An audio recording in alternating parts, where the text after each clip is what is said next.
sometimes like coffee. We are just getting into character. We have started every day with getting a cup of coffee from the restaurant. Yep. Oh, well, the restaurant has left a very bad taste in my mouth. But, Okay, well, so we're gonna go to another diner. It's not like you're in a We're gonna just get the same damn shit. Probably some decaf coffee, some pancakes. Some decaf coffee? Decaf? What? Some people, sorry.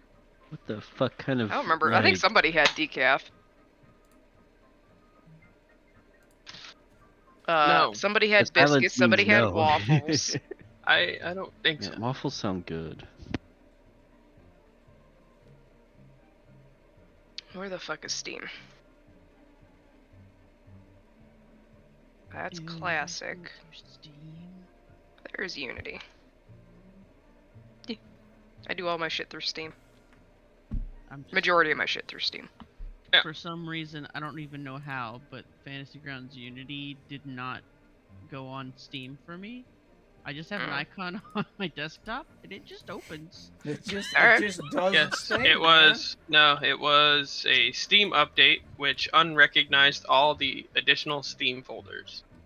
By the way, Dan, did you see the title for tonight? Nope. Today's top story. Today's top story.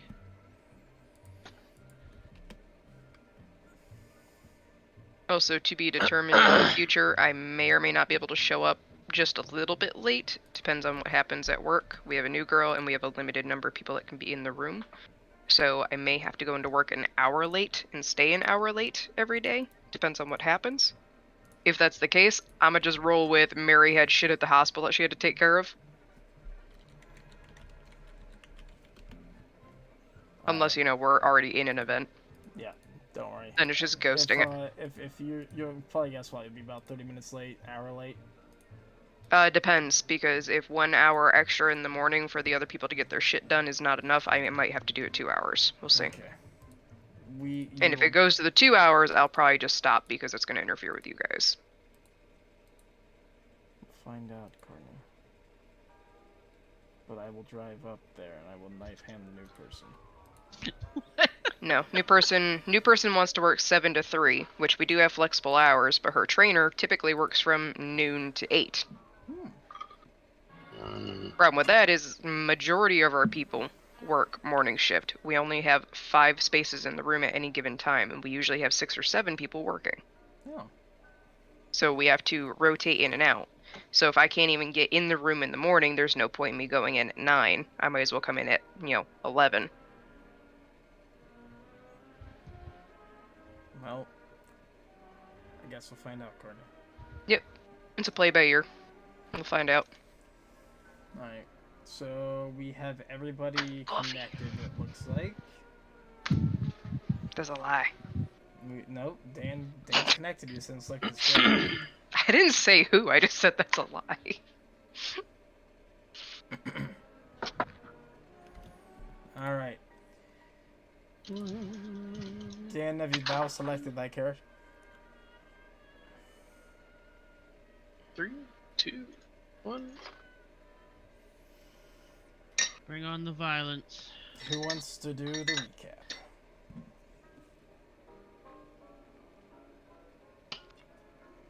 I'm not Let at me my just desk. Pull up my notes here. Look at that. There's no notes in the game. It's almost like you've been writing them down.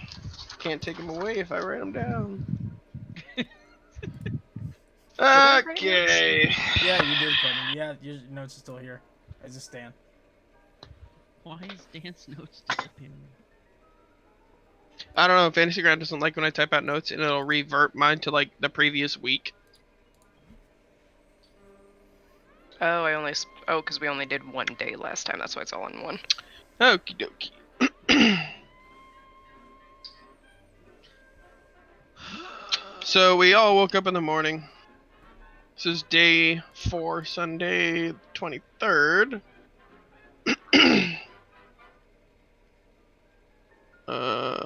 What did I write here? There was I didn't hear what was first said on the radio, but it was like 80,000 flee the law or something like that. What was that? What it was 1 second. Uh, 80,000 demonstrate in Amsterdam against fleet law. Fleet law.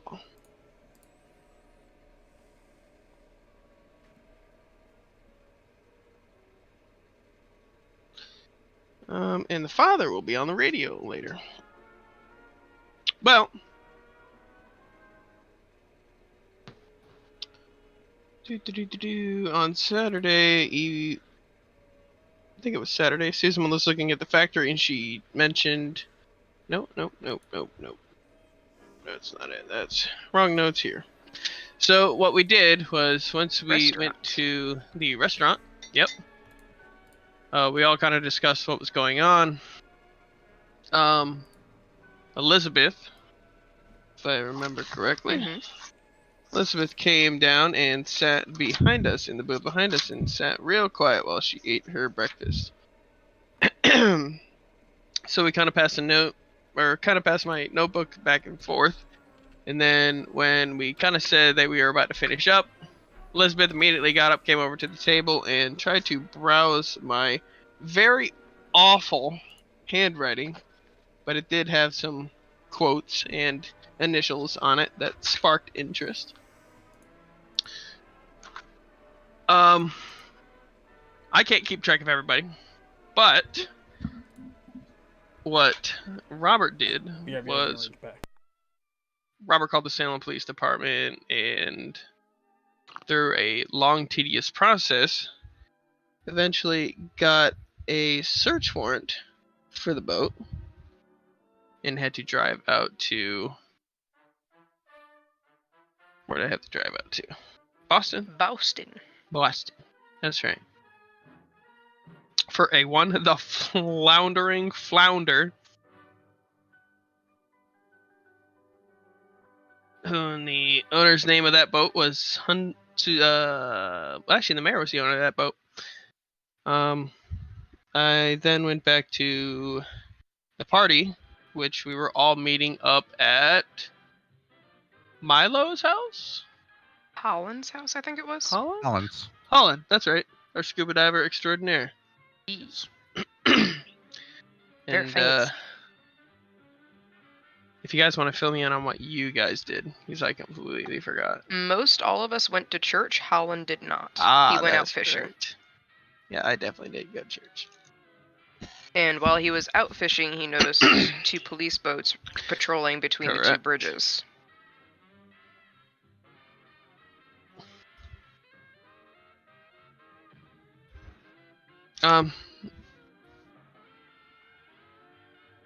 So the flounder was already gone by the time I got to the docks, and that's when the mayor and the other girl, Sandra, told me about it. So blah blah blah. We all start heading over to the island on a rowboat, like 6 of us.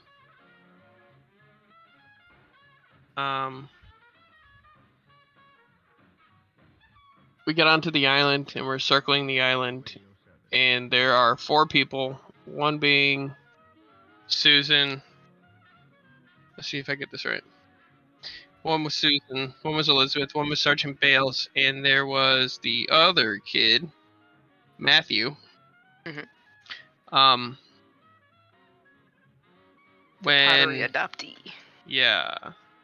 When blood came into contact with the altar, a dark young popped out of the ground, and it was this big ass angry tree bitch, and it was a bitch and a half to kill. They also, well, before the fight happened, they told us that kid had to die for a Shabney Ogorath, and apparently Milo knows about this Shabney Ogorath. They weren't armed with much more than a knife. Robert killed Elizabeth. Robert also killed Susan, and Milo killed Sergeant Bales.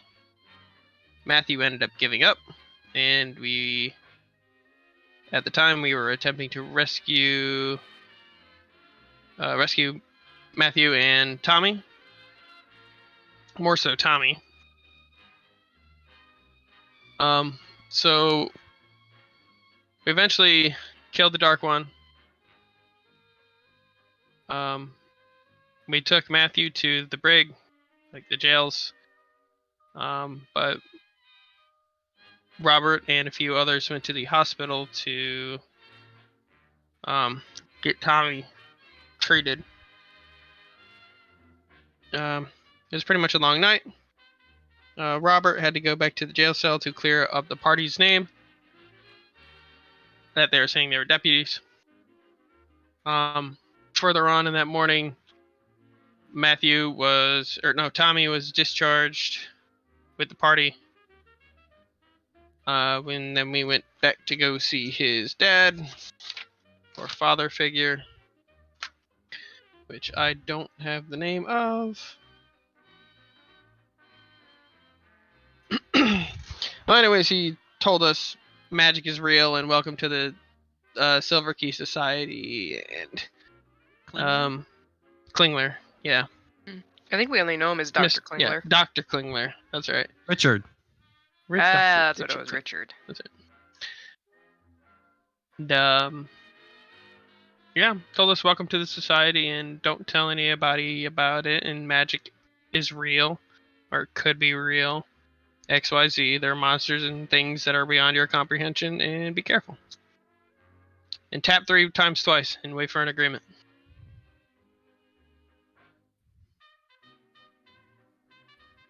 All right. With that, a week has passed. It is now October 2nd. You all have journeyed back to your day-to-day lives. And no matter what you're doing, it is, actually, you're waking up in the morning, you're kind of stretching. As normal, you hear the normal voice on the radio wake you up, and all you hear is just... One second. All you hear is just... Good morning, Arkham! Today, a referendum was held in Oklahoma which allows voters to have appointment pending the state legislature to convene itself. You all know what that means? Don't ask me, I'm not the man in charge of political stuff. Anyways, as all of you knew, we were going to originally have Father O'Malley back this week, but it seems as if he's taking a little bit more time, so that's this week we're going to have Jeremy Codwell. He's one of the pastors, and I can be covering for him. Other than that, I hope all of you have a fantastic day. Don't get confused with anything else, and enjoy your beautiful, beautiful Tuesday. Back to your normal scheduled music. And all of you kind of stretch and wake up this morning.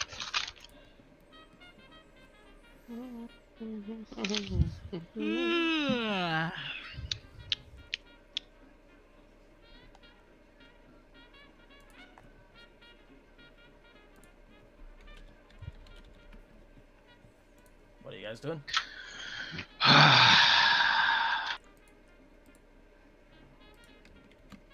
What do I want to do? Since I couldn't hit anything the other day, I'm going to clean my guns and probably go out to a gun range and practice. Alright. So, I'm gonna say all of you go out, go ahead and make me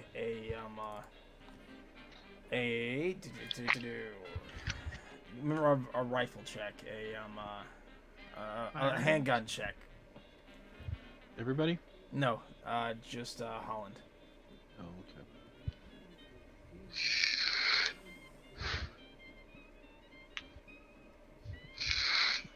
You still seem to be struggling trying to hit stuff with your pistol. Yep. Awesome. During this, you get a notification, Robert, on your very, very nice, recently came out 2-wave band radio. All right. Yeah, and I got... No. No. Let's see how. I can't get into the accent, so you gotta give me a minute. It's for 2 weeks, let's see. Marshall McDaniels, you copy. McAllen? Robert McAllen's. McAllen's. All Listen, right. it's a long morning. What do you mean it's a long morning? You better come down. We got our body here, and we want to definitely get your opinion on it since you're a marshal and everything here in Arkham. Yeah, so let me get that address and I'll be right over. Address is Lich Street. Building number is 1556, apartment 3. Lich Street. That's a little ominous, isn't it? I don't like the streets. That was made by our founding fathers. Out. Alright, give me a bit. Out. Yeah, go into the garage, kind of wipe off the dust on the bike. Make sure she's got gas, oil. I'm gonna head out. Alright, you head out. Upon arriving at Lich Street, you notice there's a few cop cars kind of gathered around. Before you enter this building, would you like to gather any of your other compatriots, or you want to just treat this like a normal police case?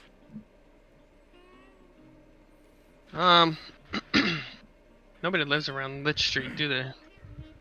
I'd probably just treat it like normal. Does anybody live near Lich Street? I'm going to highlight it for you. Need the map. Alright, one second. Like 3 blocks away. I think Mary's not too far, if memory serves. I think the hospital she works at is right around the corner. I mean, I'm like a couple blocks away. Oh, I'm coming from right here. Yeah, because Mary's right here. Holy shit, you would have seen Robert pass by your house. Yeah. I'm right here. Yeah, Mary's in the apartment complexes over there, and I think you said... Jesus, where did you say the hospital was? Down here. The hospital is over on South Powder Mill. Was it? Right here. Yeah. Yeah, it was that building. I was trying to figure out which one it was. Yeah, so her hospital's like right around the corner.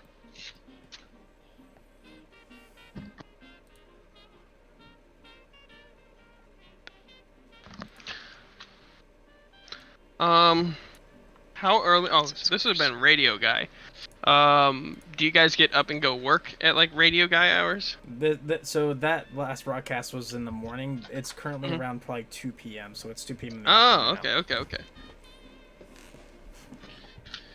You would probably catch Mary outside at the hospital on break or something. I would be in the library at this point. Library's on the other side. Can I roll a notice to see if I spot Mary? Yeah. No, it was a spot hidden. Does that work? I would do a spot hidden, yeah. Okay. Hey, You do got see him! you do see her. She's kind of like walking. She has her nurse get up on, and she's walking to the hospital. Or driving, whatever Mary wants to do. Yeah, probably just at one of the tables out front. Just relaxing. Taking a breather. I would do like one of those double look things. And, kind of pull over, join her for a second. Mary, how you been for a week? Oh, I didn't expect to see you here. Yeah, I got a case that I'm about to do down the road. They said they wanted my special opinion for it, and I'm not too keen that it's gonna go the way they want it to. You think it's saying do more research? Uh-oh, hang on. Beep, Robots. beep, beep. Cthulhu's already taking over.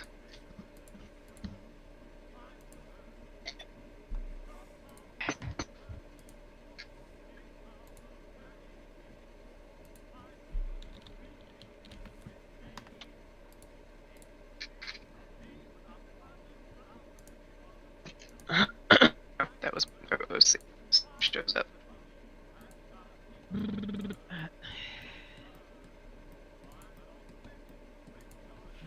Alright, test for you guys. Hello. Hello. Nope, still. Yeah. Jesus. Yeah. I feel like I'm like a Modern Warfare 2 lobby in like Russia right now. Wally. You guys live Why, dude? in Why? basically the capital of the United States, and your internet does this every fucking session. Yeah, I'm away from. I heard something Comcast.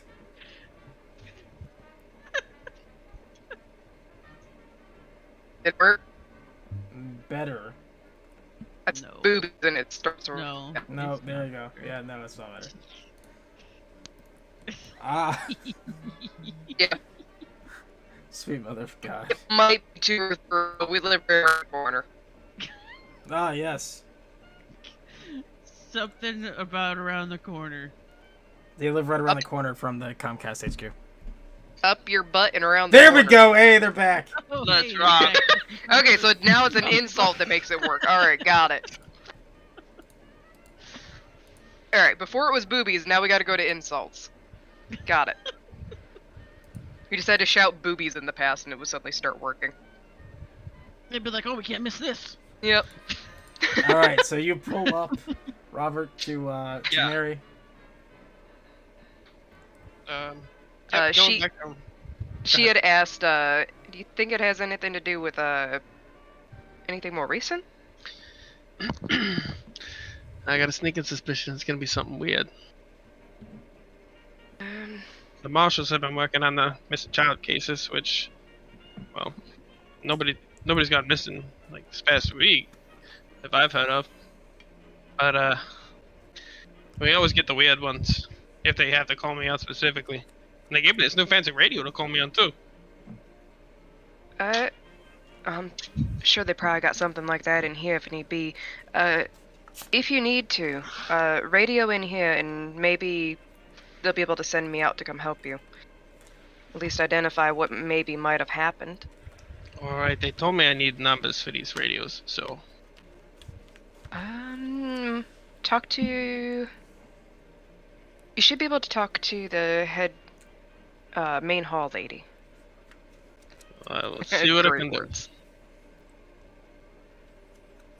Alright, kids, I want to go get the radio. Or I want to go into the main lobby and try to, well, See if Great they then. might have an emergency code.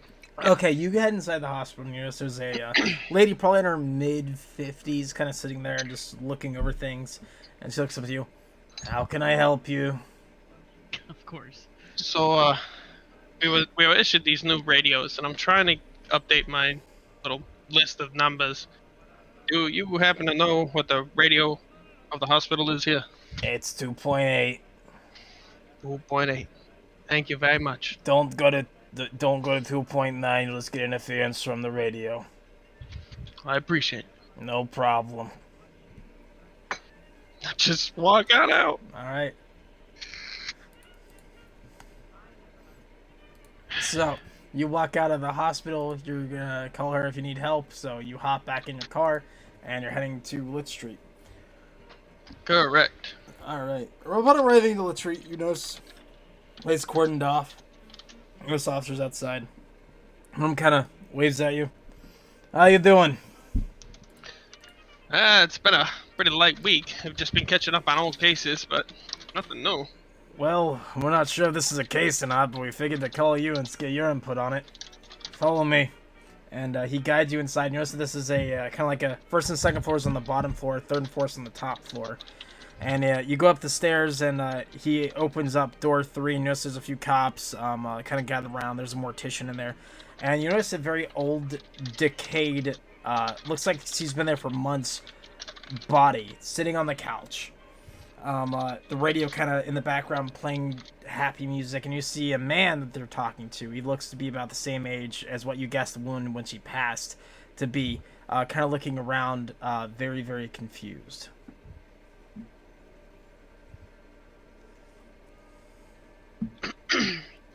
Is there anything around her? No. Anything under the couch? Does it look like anything's been dragged recently besides? Roll an investigation check. Okay.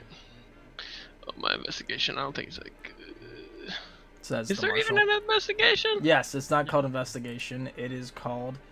So for this, actually, yeah, spot hidden. Fucking crap. That's why I Sorry. liked investigation as a role. All right. Looking underneath the couch, you don't notice anything out of the ordinary except a small, blackened, what looks to be almost burn marks around the bottom of the couch legs.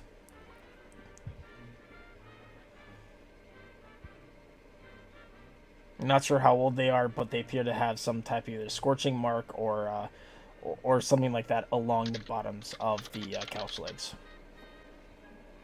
Hey, officer, you guys got a camera? If we don't know, Son of a let's bitch. run down to the station and grab one. Yeah, I got these weird marks right here, and I don't want them to get snuffed away. For the fun of it, Holland, Yes, sir. roll a luck check. Luck check.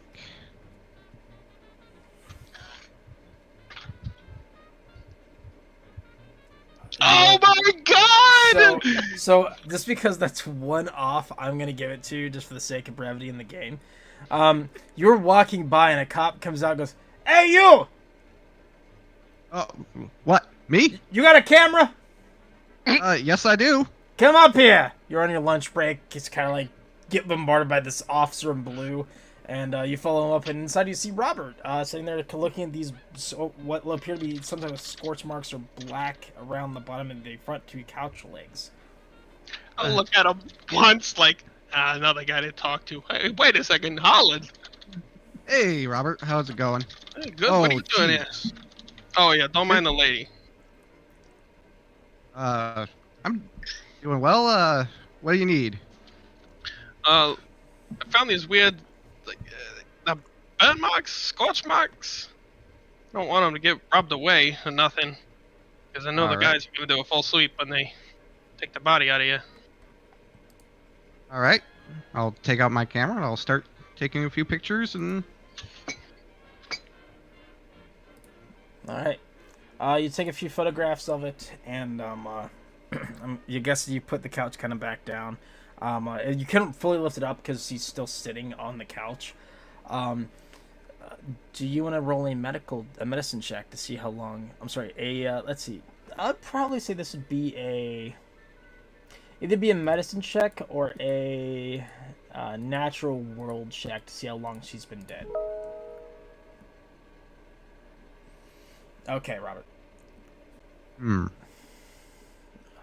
you want to roll either of those, Robert, or do you want to call in the big swinging medical person?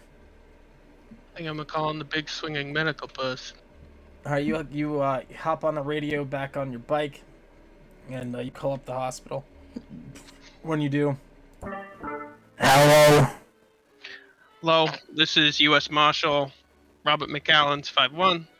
I need one Mary McGraw down to Litch Street, 1556. Okay. Is there anything else? That'll be it. Thank you, ma'am. Mary, you get notified by your lovely attendant at the front to go down to Litch Street. Alright. She'll wrap up what she's doing and thank her for the heads up and head on out. Now you arrive, same thing as I described to them, cops cordoning off the area. There's a small crowd starting to gather around from all the commotion going on, and you head upstairs and you notice that, like I said, there's a woman who looks like she's been there for a while, kind of sitting on the couch. And what appears to be more likely her husband, very, very confused. If you would roll me a natural world or a medicine check to see how long she's been there. Let's see, which one is higher? Definitely medicine. Alright. Not great, though. Works for me.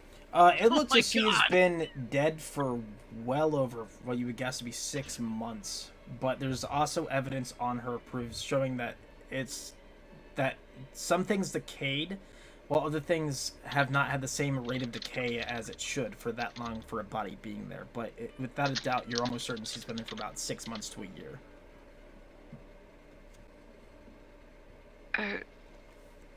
Well, that's odd. How long ago was this reported?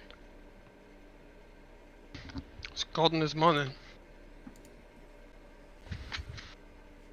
You might want to talk to... gonna point to the gentleman that had been confused. I believe I was told that was her husband? That's right. You might want to figure out where he's been at, because she's been here for 6 months or more. Yeah, I got the feeling you were gonna say something like that. I'll take him outside. I don't want him in here when I'm talking to him. So you Just be walk, careful, there's a bit of a crowd out there. you walk over to the old man. You notice the cop is just kind of frustrated with his notes and looks at you. Goes, "I'm done." And walks away. And the old man kind of looks at you. Is Beth okay? Well, we're checking on Beth right now. I told her to take her medicine. Medicine? Medicine the doctor gave her when our son he was killed a few years back during the war. She stopped taking it, and I always blame that damn Lee for my son's death. So, when did she start taking that medicine? Do you know? Was it right after? What medicine? So Beth was taking this medicine, right? She stopped taking it when... was taking medicine, yes. Why? Well, you know what kind of medicine it was. No, is Beth here? She knows. We'll get to asking her in a bit. When was the last time you and Beth were out and about? We were out yesterday. Yesterday? Where'd you go? What? Where did you go yesterday with Beth? Oh, we went and saw fireworks over the river whenever 1900 hit.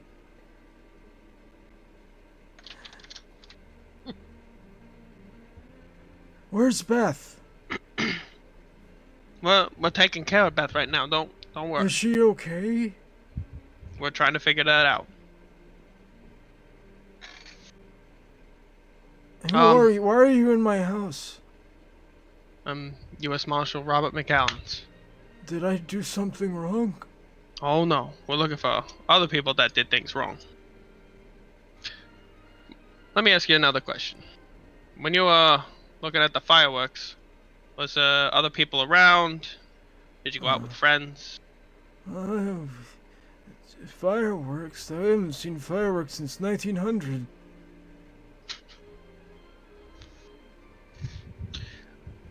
Who was the last person that you and Beth went to go see?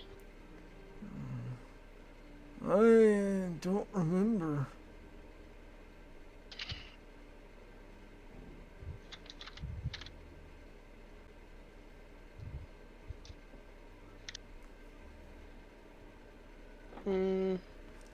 How does his clothes look, Coots? His clothes look like you would imagine.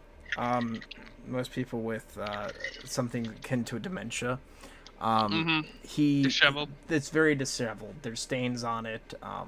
You notice that there's some issues with the clothing, but it looks as if you walked into a home with it. It's very hard. It's basically, this looks like a normal person with dementia's kind of clothing.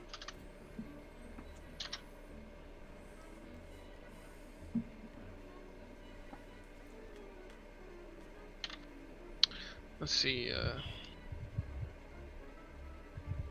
No, I'll be right back. I'm gonna go check on Beth. Where's Beth?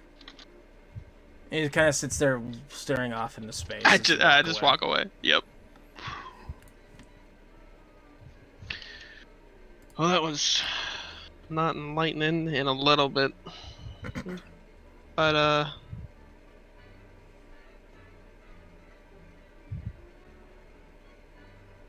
besides the burn marks, does the couch look like it's been used for a while? It looks like it's been there, like been used for about 50, 60 years. You can still tell that it's handmade, not machine stamped. This was definitely made in the 1800s. How does she look? She looks specifically as if she like was sitting dusty, down, anything like that? listening to something, and dusty. you can't really tell. It's like basically if you've ever seen a dead body in that state of decay, they're very. How about the couch? Wrinkled. The couch looks, like I said, older. There's holes in it. There is some dust on the couch. There's areas where it looks like he's been sitting, but there is some dust in between him and her. Mm-hmm.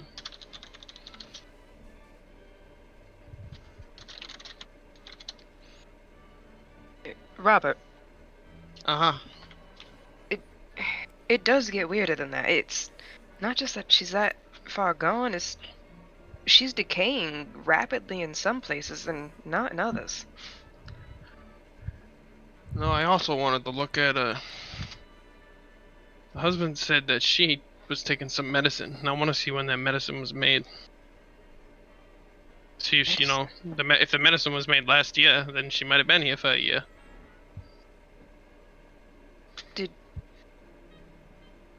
When did he say when the medicine expired? Or if they ever went back from him? He did say she stopped. Correct me if I'm wrong, Cruz. He said she stopped taking them when the son died during the war. Yes. She went on the med after their son died. Oh, went on the meds. Yes, and he said the war, and then he mentioned General Lee. So he's not talking about World War I.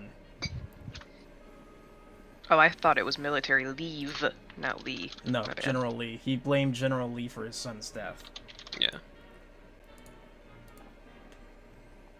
So I want to go into the bathroom, and try to look for medicine on the counter, in the medicine cabinet. Okay. You can find the medicine quite easily. It's next to her side of the bed, is what you would guess, based upon what you see there. I would definitely call Mary, because this is not my expertise. All right. Mary, you start looking at the label, and it was given to her April of this year. Okay. Do we know what the purpose of the medication was because of the name of it? The purpose of the medication is, it looks to be a very strong, potent version of sleeping pills. And you know that the medication that she was issued can last for about a year and a half, and it looks like it's been half used. Laudanum? Yes. Look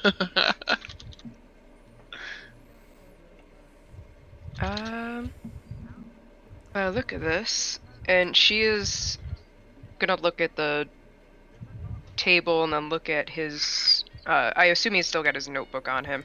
Yeah. Can I borrow that for a second? Uh-huh. She's going to lay the notebook down on the bed and then pour out the pills onto it, just so she can get it an eyeball count of what's left. You count. You count somewhere between, what you guess be 50 to 60 pills. Okay. And by that, she would probably get that rough estimate of the or about more than half of it's been used in far less time than it should. It's possible she might have OD'd. She's taken more than she should have. But how many you thinking came in then? 100 of them? So what, she took 40 of them back in April? Well, she got it in April, and it's supposed to last a year and a half. It's May, June, July, August, September, October. It's been 6 months. 30 days roughly for every month, so 30, 60, 90. It's 180 pills in just those between now and then. So 180 plus 180. Beep bop boop.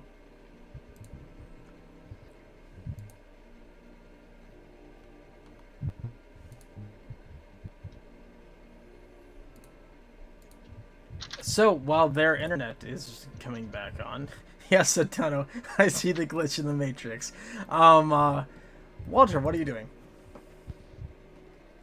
Probably just working at the garage. I was actually gonna ask you, where are the garages around here? The garages are up north above the river. Oh, they're back. I hear they're typing. Continue. Alright, well, I'm gonna just tap that so I don't lose my train of thought. There should have been about 300, give or take, at the start, but she's only got 50 or 60 left. About that time, you hear somebody burst in through the door and begin sobbing.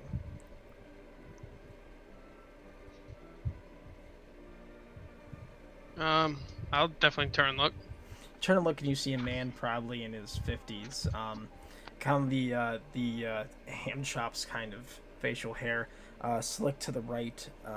Hair on top of his head is all brown. He's about 5'9" and he's looking at this woman and just sobbing uncontrollably and just going, "No!" Now, hold on. I'm gonna stand up. Quickly get all the pills back in the bottle. Get my notebook back. Excuse me, sir. Yeah. Do you have a relationship with this victim? This is my mother and that's my father. Do you have a brother? Yeah. He's no longer with us. He died in 65. Okay, I'm just making sure. Your name, please. My name's Jonathan. Alright, Jonathan. I know this might be a weird question, but when's the last time you saw... I also asked, what was the last name of these people? The last name is Reynolds. Reynolds. When was the last time you saw Miss Reynolds up and about? 4 months ago, 5 months ago, we had a family get together and we came over here. Dad's been losing his mind and Mom's been taking care of him. Was she showing any serious health issues back then? No, she just had issues sleeping after my brother died. I was born after my brother died, and they had me late. And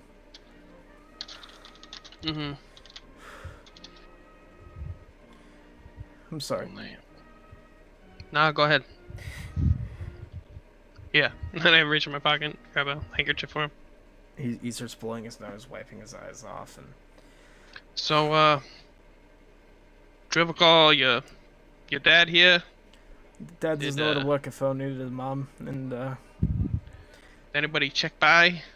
No, not I can think of. They were pretty much by themselves a lot. They didn't like going out. They have cars and everything is too much for them, and Dad gets spooked by him. Yeah, a lot of the old timers do nowadays. So the last time you saw him was back in April, March.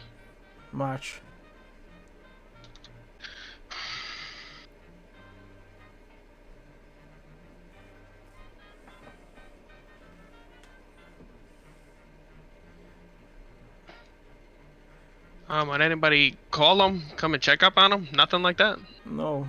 Normally what happened is Mom would run down to the corner store and get stuff, but she only get enough to last a few months because she hated going out. And Dad can't go out at all. You know what store that was? Sorry? You know what corner store that was? I don't know. I guess I'll start asking around.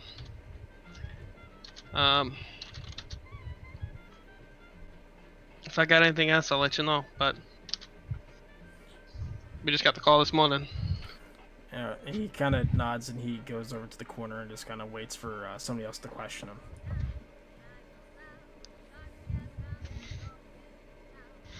him. I will go back to Mary. Well, she was last seen up and about in March. So, hey Coots. Yeah.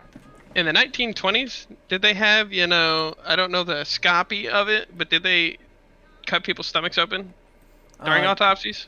Yes.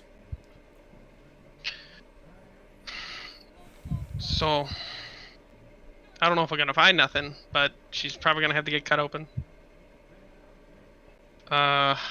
Because now the last time she was seen up and about was back in March, and that leaves 4 months, 5 months. I mean, she could have just been. It's kind of lining up with your theory, 6 months, but it is kind of weird how she is darker in some spots than the others.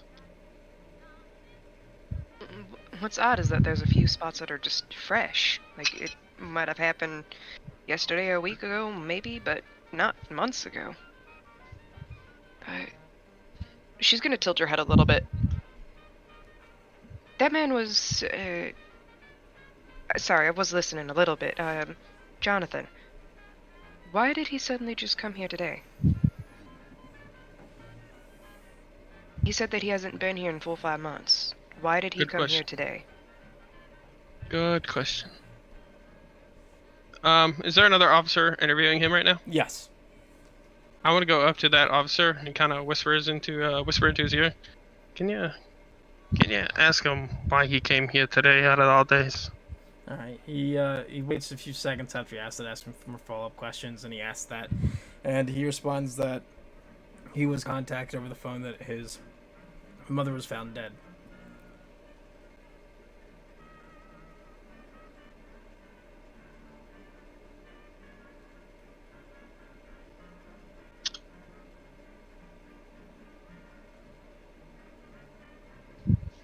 You guys heard me, right? Mm-hmm. Mm-hmm. Okay.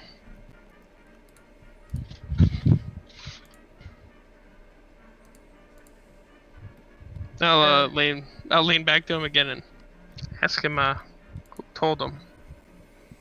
He responds somebody at the police department, he thinks. The officer kind of looks at you and just kind of walks away, waving his notebook, and kind of gestures, "He's all yours again." So, kind of overheard you a little bit. You said someone in the police department called you? Yeah, I didn't get the name, but they said that my mom had passed away and they found her body up here. From Arkham Police Department too? I guess. I don't remember which department it was. They just said they were at the police department. He had a raspy voice. Okay.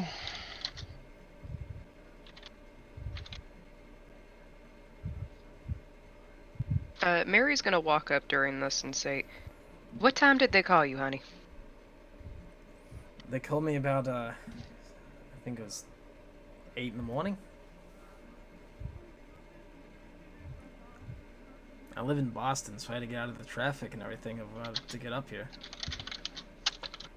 What time is it now? It's about 2:30. Okay. Thank you.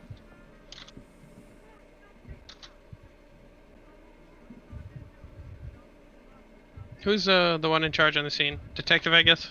Technically you are, because they called you in and you're the highest rank. Oh, son of a bitch! Is there another detective here? There are detectives here. You can leave it with them if you want to go somewhere else. No, I just want to ask one of them the questions. Alright.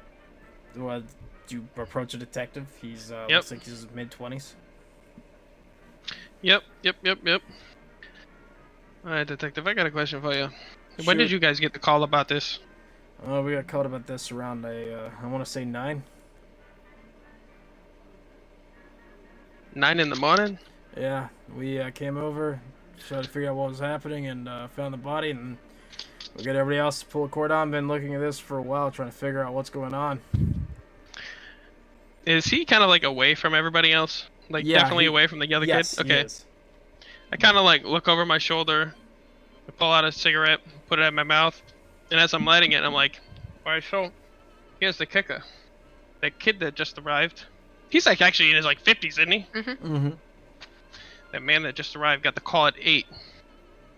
That doesn't make any sense. The time I got reported for was about the neighbors, and they said it stunk.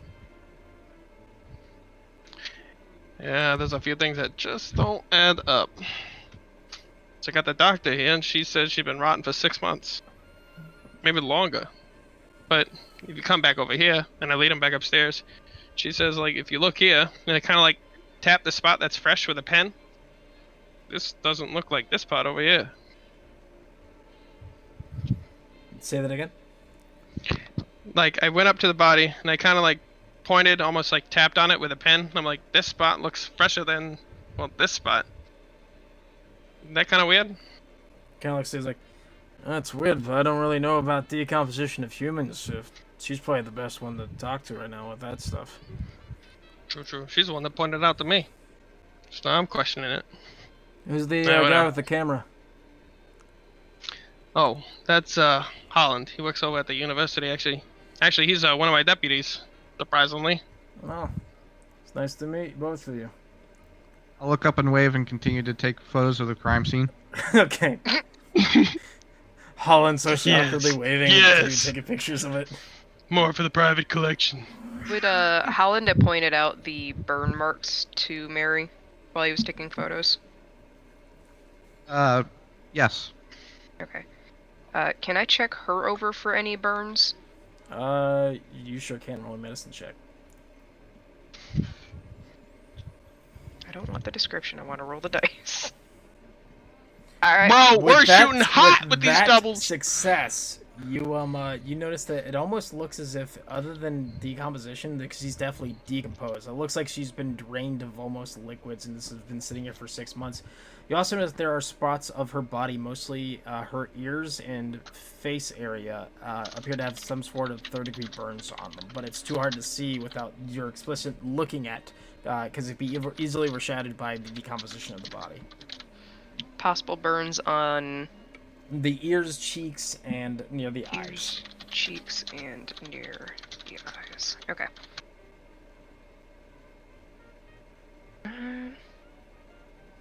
Does it look like any of her hair has been burned? Any eyebrows missing? Not that you can tell. The body is decomposed and the hairs continue growing as dead bodies do, and it's kind of hard to tell that. Okay. But is it patchy? Some burn victims don't No. grow hair back in those It open. is Okay. not patchy.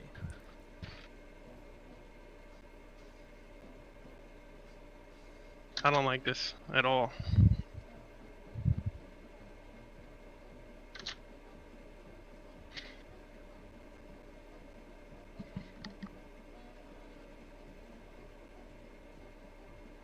You're definitely gonna need to have an autopsy done on her. She's gonna need obviously be checked out, and whatever's blood is left, I'm not sure how much they got to work with in there, but whatever is left, they do need to run some sample tests and figure out if it was an OD. It's very possible given the number that was missing. Hang on. Let me make sure that was invented. Oh, yeah. Well, no, I think that they would know how to do blood tests back then.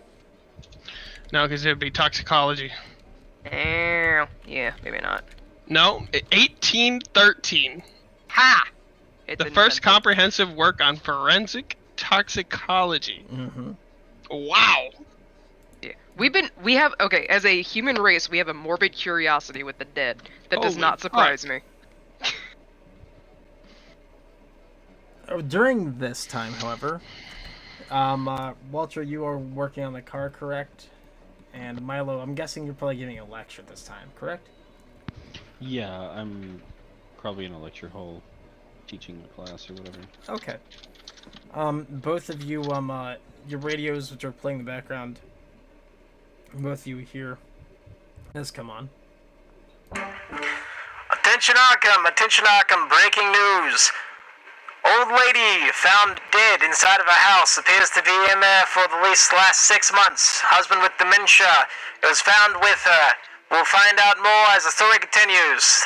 This up next has been our top story. Continuing on with your music. How the did they get that information already? Like, if the radio's still playing over here, Robert's gonna look at the radio and like, so who let that one out? Huh? Call them. Now. Whenever you say that, an officer looks at you. We had some reporter come here this morning, started asking questions. A new officer talked to him. But that was this morning. We only just told you just now that they were been 6+ months old. Somebody needs to call that station and find out who the hell they just talked to. And one of them look at you, and somebody brings up brings over to the phone that's inside the house. There's cobwebs literally on the phone from how much they have not used it.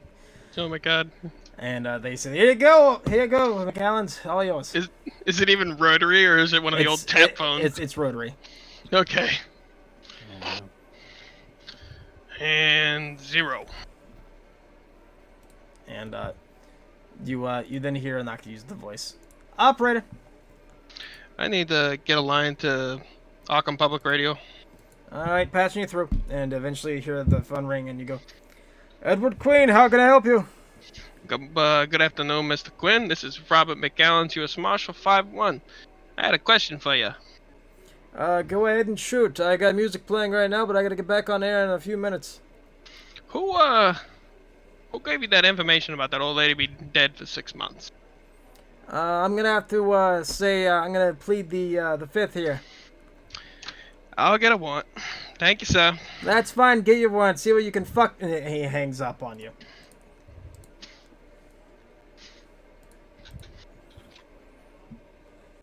such a nice man. That was a pleasant talk.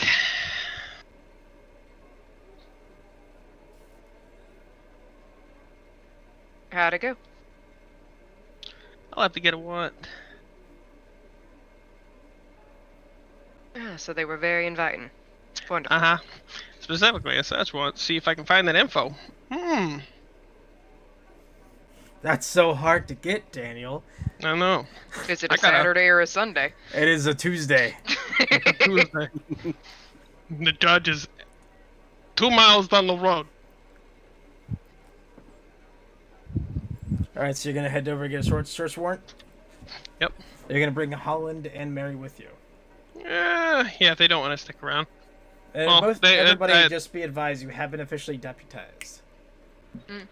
And Mary would likely have been released for the day to take care of this. All right, you head down to the warrant, to the court. The judge gives you a search warrant, hands it to you, and you head over to Arkham Public Radio. Upon arriving, you see a man, all of you duly know, named Edward Queen, sitting back in a chair. The phone next to him, he's sitting there smoking a cigarette. He looks like he's maybe in his mid-20s. Hair combed over, black hair, glasses on, sleeves are rolled up, and he's sitting there just listening to music while it's playing on the record player as the microphone is over top of it. And he looks at all of you and gets up, shuts the door. Why don't I just fucking tell you over the phone? I'm pleading the fifth. Well, that's fine. I got a search warrant, so I can look around. Go ahead. You're not gonna find anything, because my contact, he told me fucking face to face. There's nothing written. Have fucking fun. Okay, let's take a look around then. Also, Walter or Milo, are either you gonna go to the radio station? I'd probably be too busy with my lectures to be able to. Alright, so Indiana Jones is too busy doing his lectures. What about you, Walter? Walter's just like, oh, well, I guess someone got murdered, and goes back to work on the cars. Alright. Uh, So you all begin searching around, and does anybody roll? You all three want to roll me a spot hidden check? for sure. Sure. Remember, if you get a success, mark it on your skills. Oh yeah, I need a mark of medicine. All right. All three of you notice that there is a penciled-in writing saying, "Female found dead, decomposed, odd amount of months, question mark," and the initials on it says QD.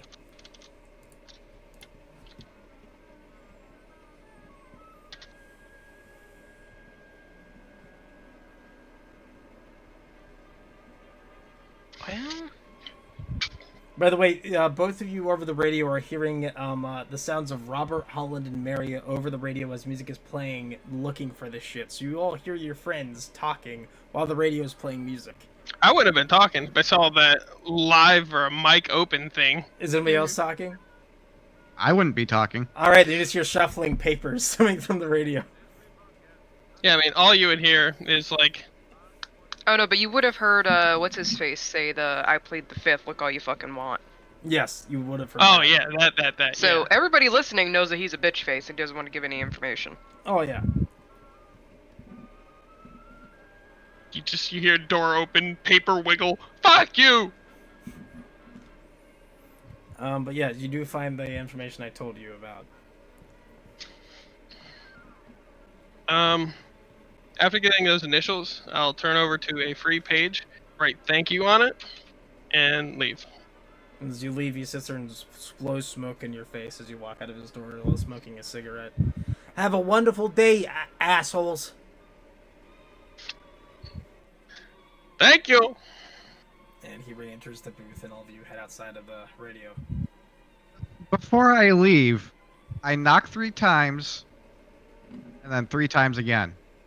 He turns and slowly looks at you, and just... Fuck you. Okay.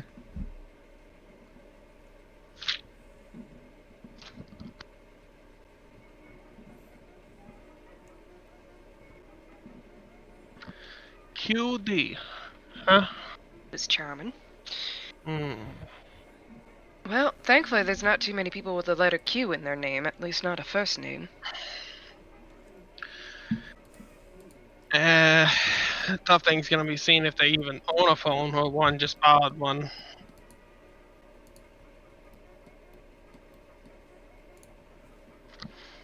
I'm gonna have to go to records. Alright, so you head over to records, and you're looking for anybody with the name QD? Are you looking for occupation, anything like that? Yes. Alright, you find a single man in Arkham with the initials QD that is a reporter. And it takes you 2 hours to find him, and his name is Quincy Doubleth. Quincy Doubleth. Yep. He lives on Lit Street. In fact, he lives in apartment 1 of the same apartment complex. It's like anybody else in records, they would hear me scream that.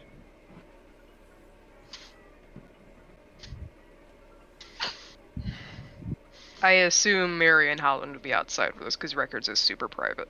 Yeah. Well, you guys are deputized, so you actually can walk in with him. Oh, alright. People give me strange looks, but... Well, that would explain how he possibly got that. Might have hurt us through the damn floors. Oh my god! I need to talk to him. I need to talk to him now! It's gonna be one of those days. But at least there's no loose ends just yet. It's still at least a falling trail. So, hopefully he can answer a few questions and not be like that radio asshead.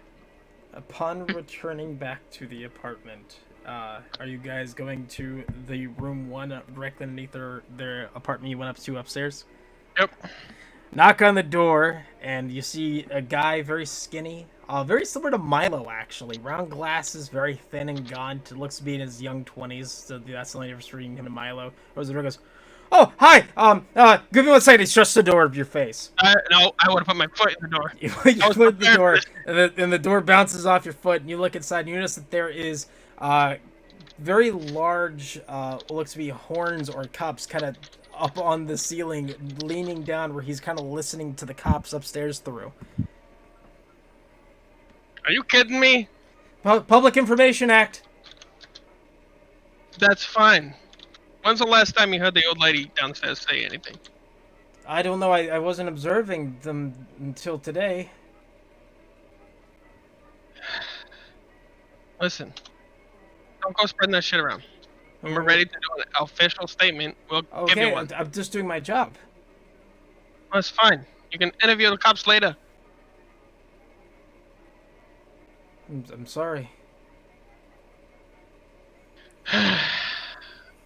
Alright, I have a few more questions for you. You ever seen them go in, out, or they just... I've seen both of them walk around, but I thought maybe he's with another woman. He's not right in the head. When do they normally go out? Last I saw him, I saw him in the complex probably 3 weeks ago. He wandered out of his house and he got pulled back in. I saw her about 2 months ago going to the grocery store. She was buying a bunch of stuff? decent amount. Like about 3 months worth of stuff. Normally that's about what she buys, yeah. I actually help her bring her groceries in.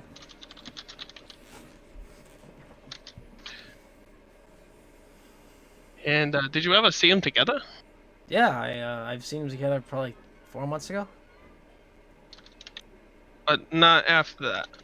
No, I saw her, like I said, about 2 months ago going out to get groceries, and a few weeks ago again.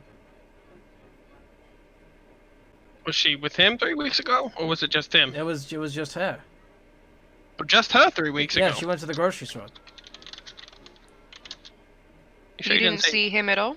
No, normally she keeps him upstairs because he gets confused. She's got dementia, yeah. Mary. That's getting a little weird. Can I backtrack to something you first said? You said that he might have been out with another woman at some point? I don't know. She used to dress in cows a lot, so it was very hard to tell if it was her underneath there. But it sounded like it. Just, I didn't recognize her.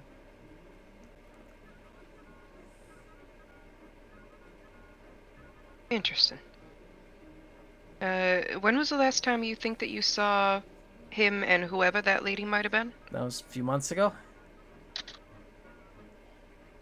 Alright, that's possibly still her then. Does it smell up here, kids? It does not smell in here. No, it smells upstairs, but not in here. Okay. Okay. Do you happen to know who might have called this in? I'm guessing their upstairs neighbor. He's a bit of a jackass. He works over at the cannery. Ugh. Right. By the way, Marshall, do you mind if I ask a few questions yourself? Didn't you ask that kid this morning enough? I just want to ask. Do you know what happened to Miss Shaney? Shaney who? Elizabeth Shaney, the waitress down at the bar. Susan Glass doing over the cannery. Sergeant Bales. I know. I interviewed Matthew Best, and he said the best person to talk to is you, and I haven't been able to find you. You're gonna have to get that information after hours. Okay. Do you have a number I can contact you at? I'll give him my number. Alright, he takes it, and what are all three of you doing? Being very quiet when those names came about. Okay. Same. Feigning a unique interest in his contraption that he is listening intently to the place above. Mm-hmm. The cone thing is pretty clever. Just he sees a splash come from the doorway. So, I'm taking a picture of it. Okay. You take a picture of it. Mary's gonna interject his questioning and say, so who taught you how to do that? I did. I learned it with gramophones, and with that you can put the cone on it upstairs, and I can listen through it, and it basically works the opposite way of this. I can hear everything coming from upstairs through that tiny pinhole. That's clever. Thank you. If you ever need anything, just let me know. I would love to help any investigation out. I wanted to be a detective myself, but I couldn't. Then, can I ask you for a personal favor? Sure. This is a very sensitive topic, and I understand that you are trying to do your job as a reporter, but as somebody who has had an interest in doing things like this in investigations, can you at least give them a couple of hours to get themselves situated before you start passing off any information? Because anything that's set up there right now is just speculation. There is no guaranteed information until anything further is absoluted through autopsies and any other tests that need to happen. So if you start saying to people that she died 6 months ago, it may not actually be that. You could be giving out false information. Okay, I'm sorry. I'm just trying to do my job. I know. Just do me a favor. Listen and do what you want. Like you said, public. So contact all of you whenever this kind of stuff happens? Not necessarily. Just slow down the speed on that a little. We're getting some We just need to make sure that everything falls in as it should. If it's going to come up, we need somebody to not have a heads up that somebody's looking into certain things, because it might give them a clue of something to put an alibi in place for. Okay. I'm sorry.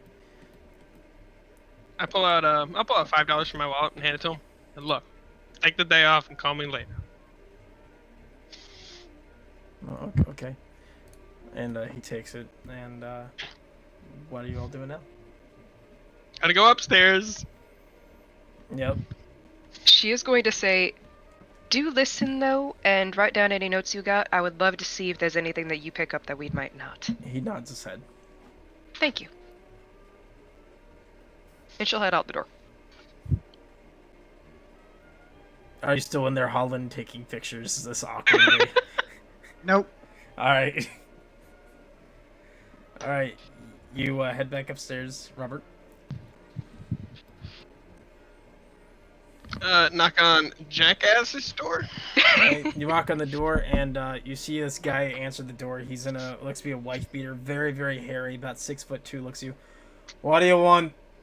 Good afternoon. My name is Robert McAllen. I don't give a shit. The cops have bothered me all morning. What do you want? Did you hear anything weird? Smell anything weird? I smelt something weird, a dead fucking body, and I called you guys. This is the first time you noticed it, and that was it? I noticed it this morning. That's it. That's what Never after noticed what's it. his fucking face off the fucking radio, and I just started smelling it. So let me clarify. The first time you smelt it was this morning. Yeah. You know when the last time you saw them two go out? I don't fucking know. I don't care. That's all I need then. Have a Have a good wonderful day. And he slams the door in your face. Go! Asshole. Lives up to the name.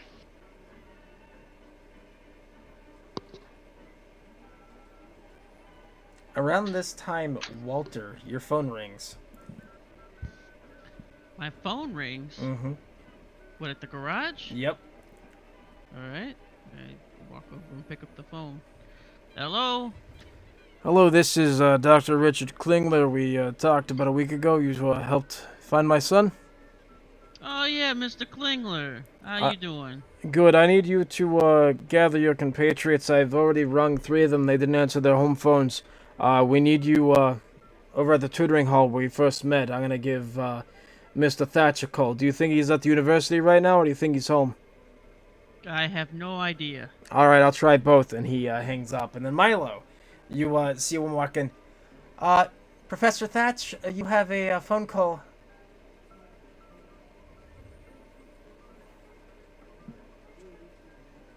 Uh-oh.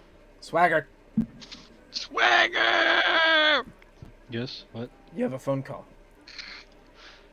Hello. You're not answering the phone. Somebody came and got you. Oh, okay. So you head over to the phone. You pick up the phone. You say, "Hello," and you hear, "This is Dr. Richard Klingler. You helped save my son last week. I need you to gather your friends and come over to the tutoring hall. I've already contacted the mechanic. His name's Simmons. I tried to get McAllen. I tried to get McGraw, and I tried to get Wright, but those 3 are not answering. If you can, try to find them and bring them over to the hall. Thank you." And he hangs up the phone. Okay. I will gather my things, get my coat, and I'd probably drive by that street and see if I can see them. Kind of like You a drive by that hunch street. that if there was See a something very going unique on. bike. You do. So I'm gonna say Walter and Milo, both of you get there at the same time. You go through the police line, and upstairs you find Holland looking at his camera, getting ready to take another picture. You see Mary kind of still looking around, and Robert's just say, "Thank you, but an asshole." Yeah. I'd kind of just call up, "Hey, Robert! Ah! I got somebody at the door. Hold on. Who's that? We're needed at that one place we were at last week." Oh. Oh. Yeah, I know where to go. Alright, let's let the police department wrap up here. I'm not really needed. I got all the notes. Why am I telling you this? I go back downstairs. Alright, all of you head to the tutoring hall where you all first met each other. And upon getting there, you all arrive, and the door is shut. And you all approach the door. Who wants to go up to the door first? McAllen's. First, Okay. go up, knock on the door You knock on the door. How many times do you knock? 3 times. You knock 3 times, and a little visor opens the door, and there's this large man with a very large beard looks out and goes, "I don't know you. Who are you?" I'm Holland Wright. Oh, stop. Shut up. I push Holland out of the way. With my middle finger, I do Didn't pick up. tap, tap, tap, tap, tap, tap. "I understand you're part of the society, but I don't recognize you. Who contacted you?" It was Klingler, I say from the back of the crowd. Somebody gave me an answer. He shuts the visor and opens the door. And this man is jacked, and he's wearing a white shirt with suspenders, pants on, with boots. He welcomes you in. You see Professor Klingler sitting there at the table. What's getting looks of you? "Oh, it took you long enough." I'm back. Look, I was just at a crime scene with a lady that's been dead for 6 months, and she died last night. Okay? And that's why I gathered you. I heard it on the radio. About that.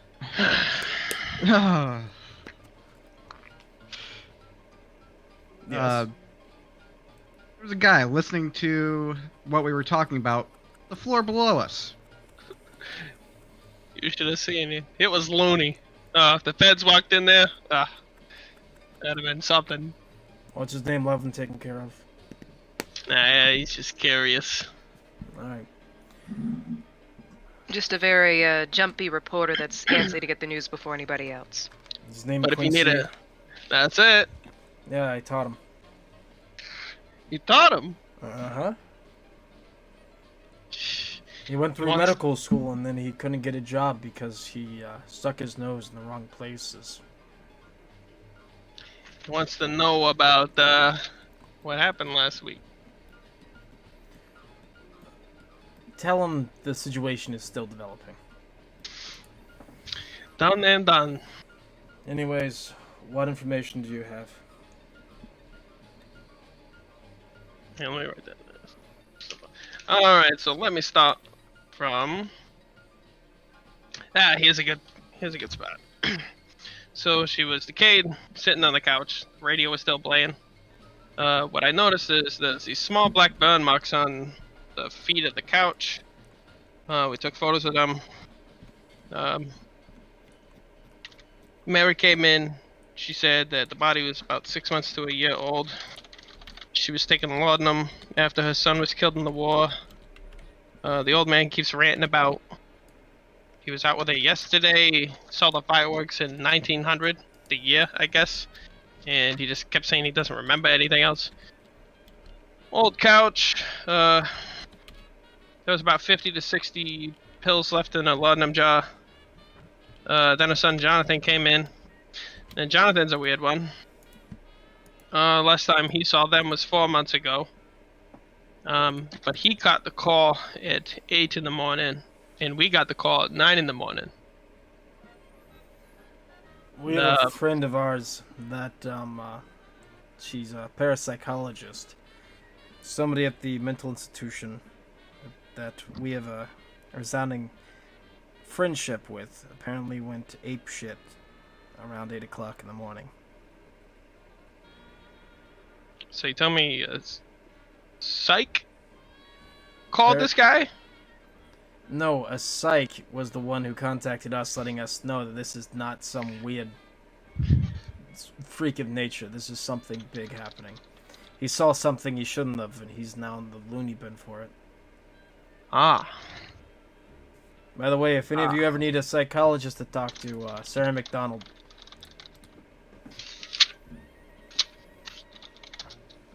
She's not one of them weird ones that are gonna stuff a needle through my eye, huh? No, she's gonna talk to you and explain what you saw and explain it to you. That way your brain comprehends it. He's gonna Okay. what she does. And it was Sarah, what now? Sarah McDonald. Got it. I assume part of the Silver Key. Yes, she is. Good, so we're good to speak freely with her then. She's the very first psychologist female that's been approved by a university ever, but nobody will hire her, so she joined us. We pay her a decent wage, and she works for us.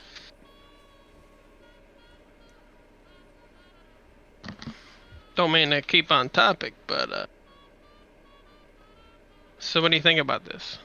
Oh, I also Something's happening right now that we don't know, and I'm feeling it's gonna happen again tomorrow. yeah, so what was weird is I thought maybe she just died and was rapidly decomposing, maybe like the bad medicine and whatnot, but the guy upstairs said he started smelling the dead body yesterday. Now, This morning. This morning, excuse me. A very I don't know. I feel like this could be a very reaching assumption or link that just came into my head. But do you think that since this ritual was stopped, that that entity could be lashing out and taking what it needs?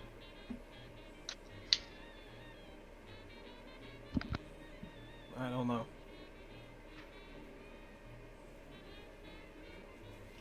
I mean, how long does it take for a corpse to start stinking up the neighbor's house anyway? Couple days. Depends on the conditions. What time of year is it? It is October. Oh. So, given the summer heat, if she'd been dead, Oh, we're putting two and two together. I love it. There's no way that somebody would have not smelled that. Yeah. Summer. Uh-huh. The whole building probably would have been condemned. Mm-hmm. I feel like this could be recent, and whatever happened to her obviously is not a normal circumstance. Extraordinary, I Unnatural. guess. Unnatural. Supernatural. Supernatural. Yeah, that's the word. I believe at best she was seen 2 months ago. Yeah, 2 months Never- ago. She was seen The reporter said 3 weeks ago. 3 weeks ago? Mm-hmm. Oh, yeah, that's right.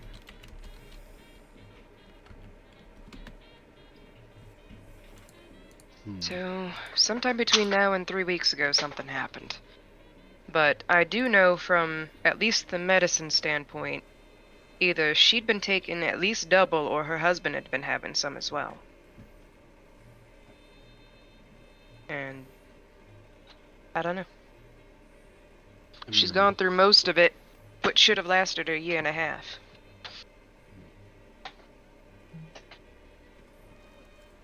I'm just saying the biggest thing that happened since 3 weeks ago and now is a certain ritual being halted. True. Dr. Klinglid, what do you mean by the psych contacted you? Did they say anything about what they might have seen before they got admitted? You don't want to know what he saw. I was there with him. But it gave him an inkling into certain things that are happening beyond what we understand and perceive. And, she called, she said that, basically, he was going apeshit, started drawing on the walls.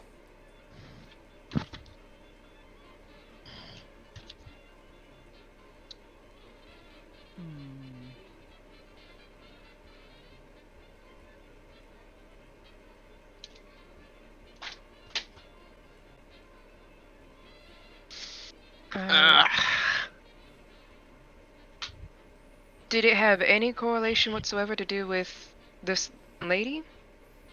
What he was drawing? I don't know, you'd have to go to the nut house and see. It's the last place I thought I was gonna be today. Better to do it while I still got time to spare. What was his name? His name is Robert. His last name is McKinley. Like the He president. scared me for a second. You got an evil twin out there. A crazy twin. That'd have been something. Don't worry, call him Rob. How long ago was he admitted? 2 years ago. Dude. And this only just happened yesterday? This happened this morning. This morning. I checked my watch. What time is it? It is now 6:30. Need to use the bathroom. I'll be back. Yep. I think we got enough time there. The orderlies will still be there. I think I would like to do a little bit more research in that book that we found at the library.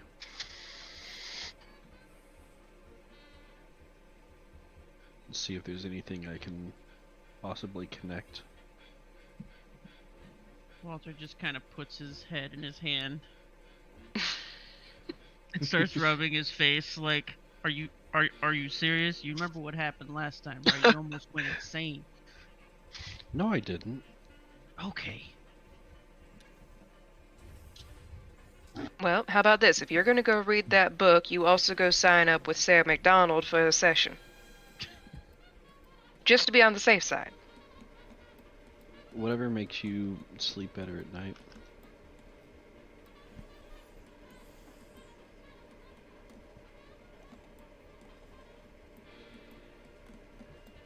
Not laudanum, thankfully. Mm-hmm. And she's gonna look back to Klingler and say, I assume that Mr. McKinley has been moved to isolation ward after going out like that?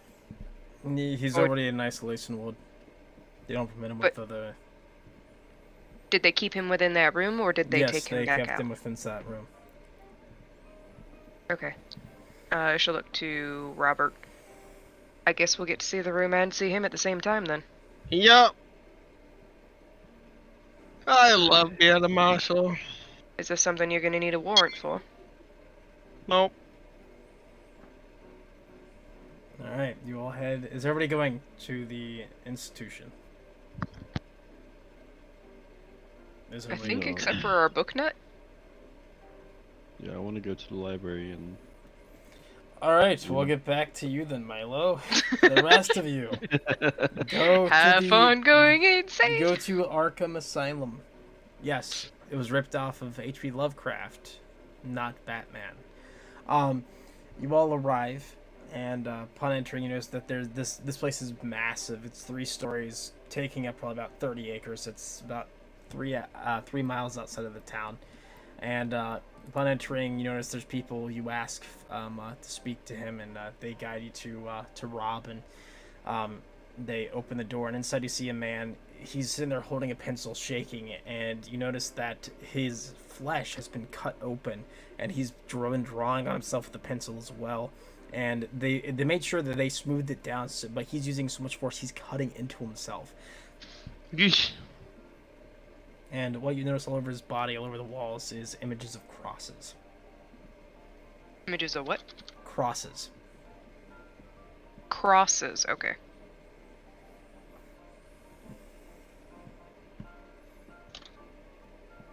Yeesh. I just want to casually. The door's open for me, yeah. Yes, everybody. The door's open for all of you. I just want to casually walk in, not stare at him. Just, hey, Robert. Kind of browse, look around the walls.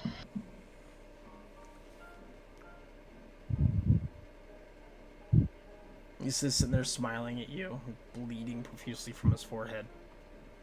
Is there anything on the walls, drawing-wise? Crosses. Just all crosses. Mhm. Upside down or right side up? Right side up.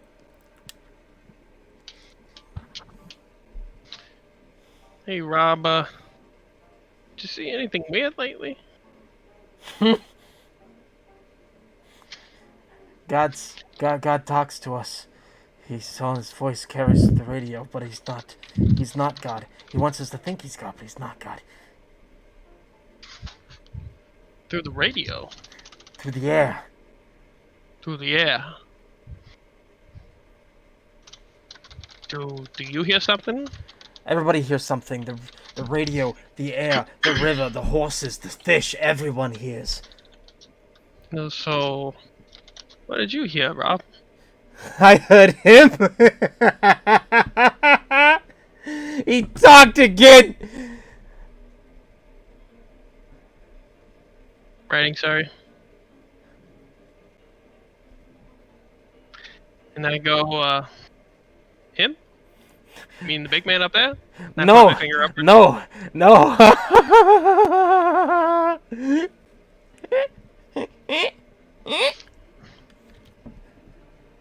Who's he?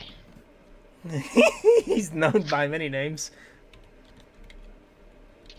Let me guess. Is one of them names Shabneel Gorath or whatever? No, it's not Shabneel Gorath. Shabneel Gorath is off. She has flown her flight upon the winds. I'm talking about the black demon, the dark demon, the crawling mist, the blood woman, the black wind, the black whore, the black pharaoh. Nalatotep.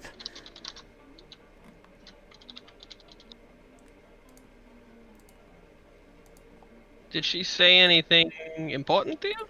Nalatotep nearly laughed through the air. The dawn had just arrived, and I heard his cackle falling through the air as I saw him the first time with my own eyes. He stared at us, and I felt the insecurity knowing that my life is meaningless, and he wishes to destroy us all and think protect us as God, but nobody believes me! There's nothing here! He starts hitting himself, and Orly's rushing, and they start trying to restrain him the best they can.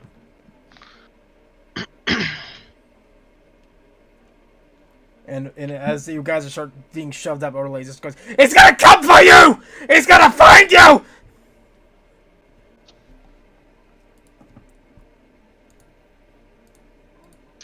Well, I mean, I'd call him a nut job, but I think I know better.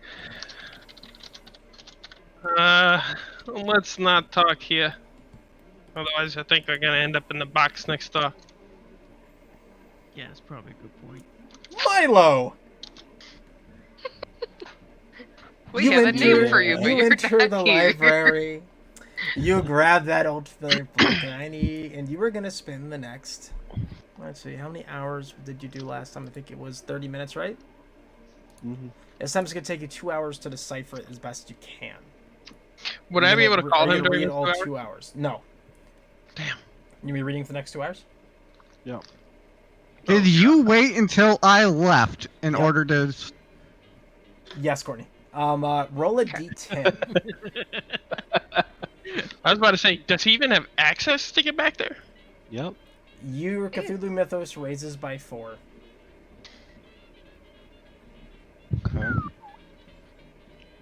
Where's it at? There it is. It raises by 4.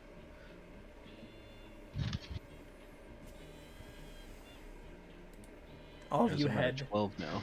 All of you head back. I'm guessing into Arkham. And also, what was that name? It was Avabinoth? Narlathotep? There were a lot of names. Excuse you? Mm-hmm.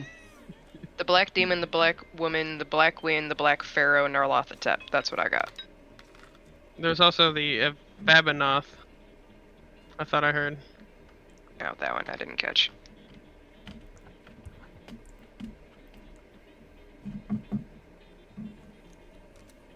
Anything you did not catch, you didn't catch in character too. I guess we're talking before we get in our cars.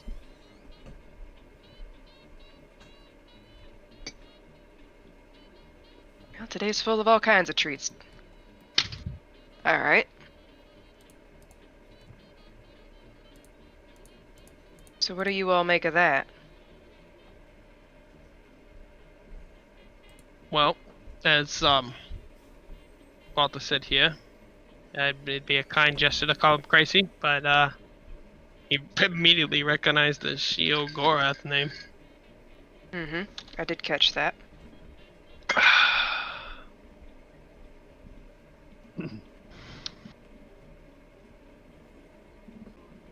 I'm going to the speakeasy, and you guys aren't stopping me. It is 8:30 at night. I'm guessing all you're gonna go to sleep or wind down for the day, except for Robert going to the speakeasy.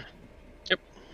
Nah, she'll go with him. Fuck it. Are you going with them? Anybody else going to the speakeasy, or are you going home? I wouldn't know that they're going. You would not know they're going. You were studying that book like a motherfucker. I am. Walter, Holland? I have no idea where I'm currently at. You're with the party. The only one who's not with you is Milo, and they're going to the speakeasy. Are you going to go with them? It's 8:30 at night. You can go home, or you can go to the speakeasy. I think I'm gonna go home. Okay. Walter? Yeah, I think Walter would go home too. Okay. Both of you went to the speakeasy. They don't even question you at the door. They just open it up, Robert, and the guy goes, "Who's this?" There's Mary. She's a nurse. "Oh, can you look at this?" And he pulls down and shows you his ass, and he's like, "Can you fix that up for me?" He starts chuckling, and he lets you in. Ah, asshole. Sorry, seems like an inherited defect. Oh, Yeah. Go enjoy your drinks. it's not funny when somebody snaps back. You guys go take a seat, and the guy walks over and pours both you a whiskey and slides it forward.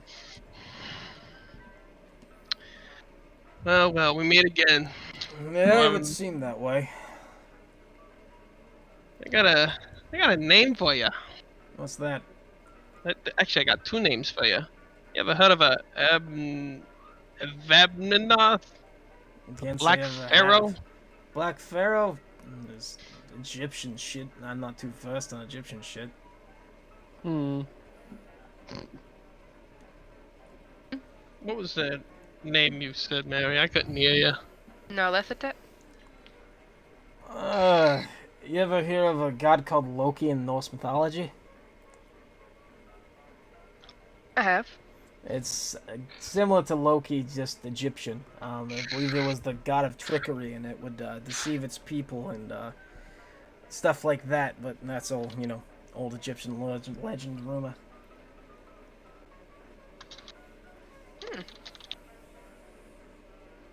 Now, did he end up having a brother just like Loki did? And that's why he got into all that mischief? I don't know. Like I said, I'm not a subject matter in Egypt. True. Yeah, at Sometimes least- vague knowledge like that comes out, just like with the Greek gods. Yeah, you might want to talk to somebody like an archaeologist, something like that. At least it's a start. At least it's a start. And I'll slide him $5 forward. Alright. Your business is always appreciated. No problem. Enjoy those drinks. I guess you guys Uh-huh. are gonna drink and head home. Yeah. So are all of you reconvening together the next morning? I would assume so. Alright. Kind of wasn't discussed. Yeah, we probably call each other. Yep. Play phone tag. Hey, do you have this number? At Oh, 7, she'd leave it all up to you. She'd let you figure it out. at 7:30 in the morning, like always. Good morning, Arkham. As you're aware, Father is still out of town right now, and we're going to be having Jeremy Caldwell come back in and give you all his glorious message. Other than that, we hope that you all have a wonderful Wednesday here in Arkham. And you all wake, and you all reconvene. So it takes you about an hour. So this is at 7:30. It's now 8:30.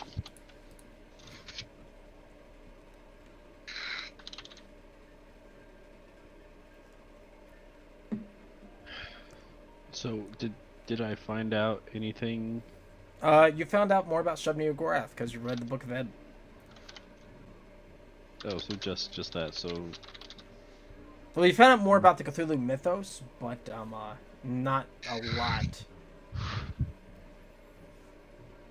This is not the Necronomicon. You're not gonna go fully insane and find out everything about the Cthulhu mythos in one sitting. Yeah, No, he's not giving that out again. Times.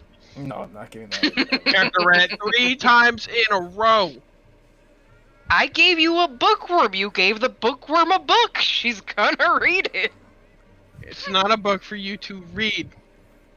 Books are not. Take it away from her.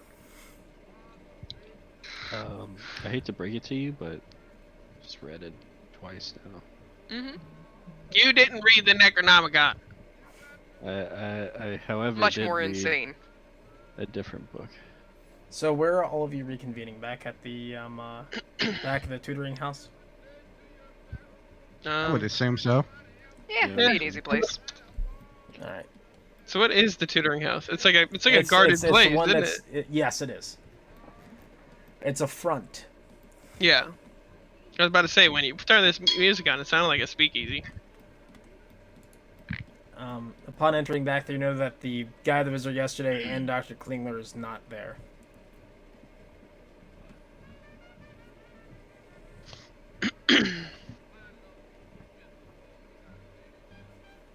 Well. I don't really have much to know. Except, Man, we didn't Well, talk to the frickin' psych. we did. We went and talked to the patient, but did we talk to the lady?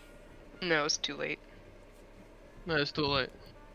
Most of the doctors most of the doctors have normal job times. The orderlies will stay there all night. Oh, I guess that makes sense. I've never been on one of them psych.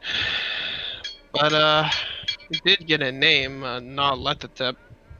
Some Egyptian shit. What was that name again? Nalatatep.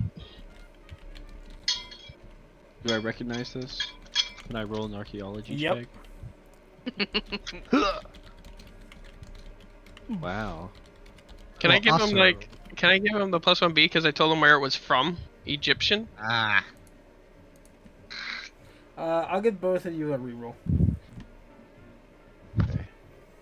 Oh, it seems like Mr. Wright knows more about archaeology than the archaeology professor.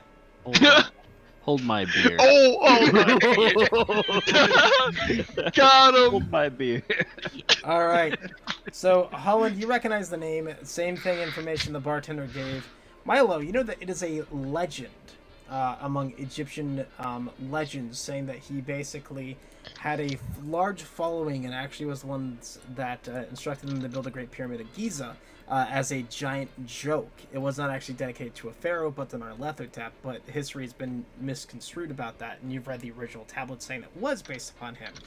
He also was known to shapeshift into people and ask them questions, along with being able to influence people to do his bidding without them realizing it. I regurgitate all that information to So- everybody. So how do you catch somebody like that?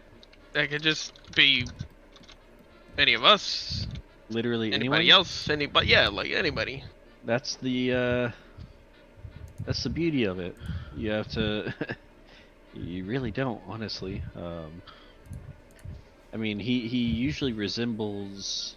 Who does he resemble again? Like a. Allow me Hey. to do something for you. All right, hang on. So I'm gonna send this image just to you, Swagger, because this is the images you've seen of him.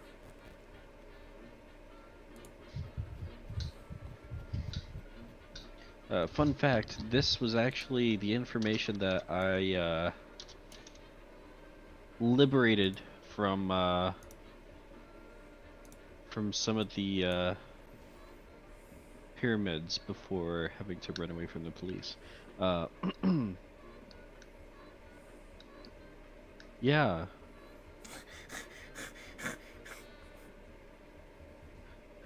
That doesn't look like a person at all. No, it doesn't. But it can transform into people. Right. In the legend. Right. Legend has it can transform into a normal human being, but it looks like a fucked up weird thing. Great description. You're welcome. It's so out of character. Like I know exactly like who this motherfucker is, and like I'm trying to. I don't want to like just metagame, just spit out every single bit of the information. Mm-hmm. So like, would I know what type of person he like? He was looks considered like? he was considered a god to the Egyptians. You know that he would go around parading as a man of very dark complexion, almost a charcoal appearance. Would I know that he's a tall man? No, whenever he's in human form, he appears to be the same height as a human. But when he is in his god appearance, he staggers over men. Right. So yeah, so he basically looks like this very, very dark complexion man.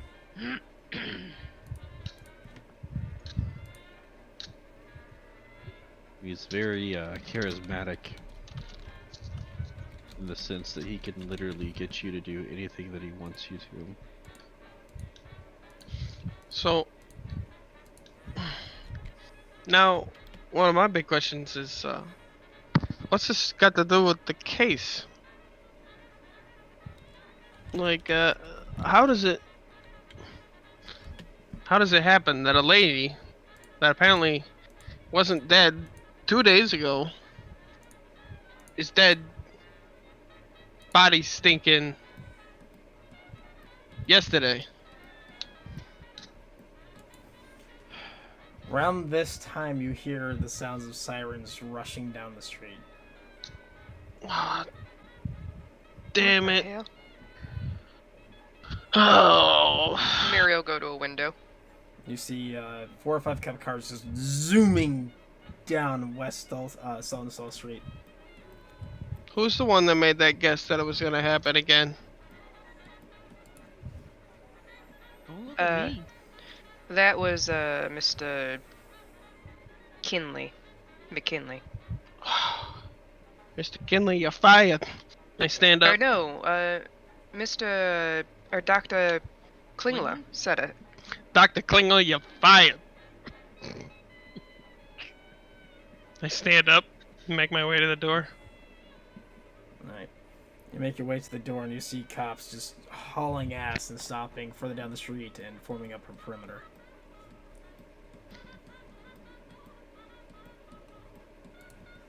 Kind of go back in for a second. Well, I'll be down the street. You'll see us. Walking distance. Yes, it is within walking distance. Are all of you going? Oh, might as Yeah. well. Might as well show up, and if you need us, we can be there. Alright. Yep. So all of you head down there and you see a woman outside crying her eyes out. You notice there's 2 kids around her kind of gripping onto her pants and she's bawling. And she looks over at all of you and goes, she just like looks at you, pays you no mind, and continues talking to the cop as much as she can with rationality. Is he the only free officer outside? Yes, there are a few lads are setting up the cordon, yes. People are starting to gather. I'm just gonna walk up and hold up my badge as I'm passing the cordon off area. Okay. They let Do you we all have in. like deputy badges? Yes, you do. Nice. Yeah. They let Yes, that's you what I did out. on my week off. Yep. They let you all in. What are you doing?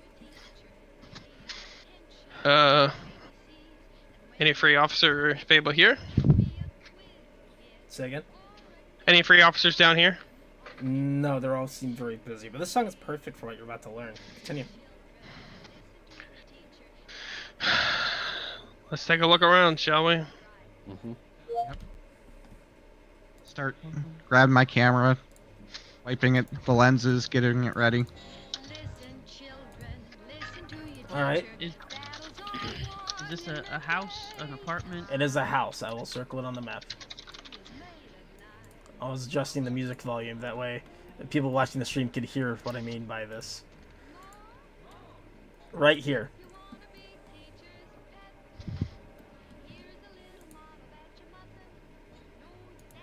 Mhm.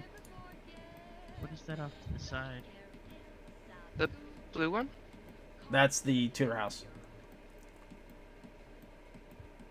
That's cool music. Just cut off, I guess.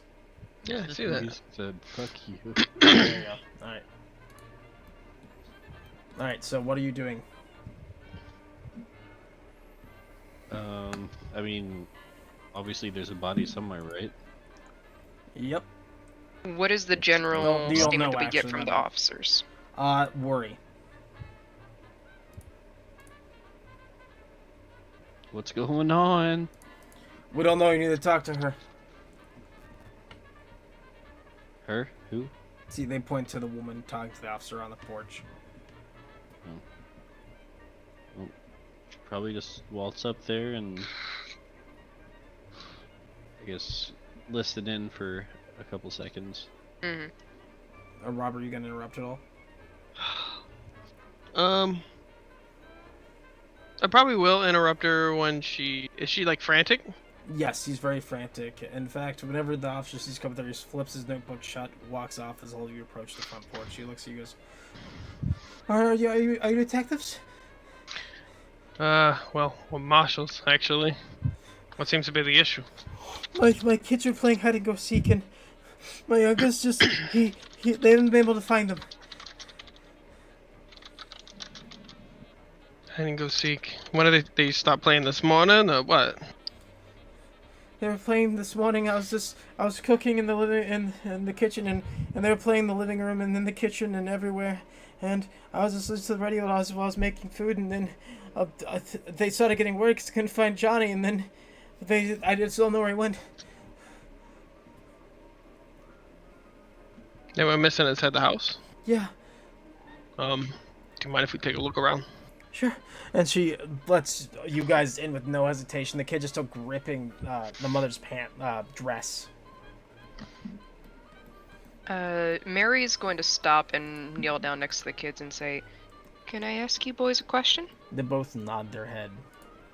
So you guys are playing hide and seek.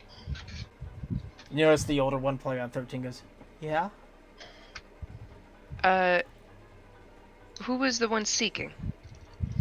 I was. Okay. What were the rules of the game? Were you to stay inside? Inside the house, and because Mother told us not to go outside and we plan to go seek anymore, and we were just playing around, and suddenly we couldn't find Johnny. Do you know where his favorite hiding spots are normally? He shakes his head no. So he's a crafty one. He likes to hide in multiple places, hmm? He nods his head yes, and the younger one looks up goes, he's really good at it. We don't know where we can find him normally. So why is this time Well- any different? Is your brother small? Is he very lean? The 13-year-old kind of puts his hand below him, and he says he's only 7 and he's about this tall. He's probably about 3 feet. Small kid. Where's my phone? Need my phone. So he can fit into small places pretty easily then? They both nod their head yes. Okay. Did you ever set any rules inside for you guys that might not have been safe? That you said no hiding in this place? Like no hiding in Mom's room? They nod their head. Only the living room and the kitchen.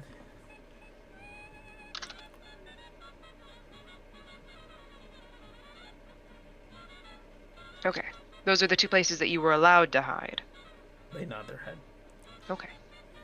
Alright. Well, I'll see if we can find Johnny and see if we can get him back over here. She'll stand up and go inside. I'm guessing all of you are going to be looking for this kid inside the house. Yes. Yeah. Everybody roll me a spot hidden check.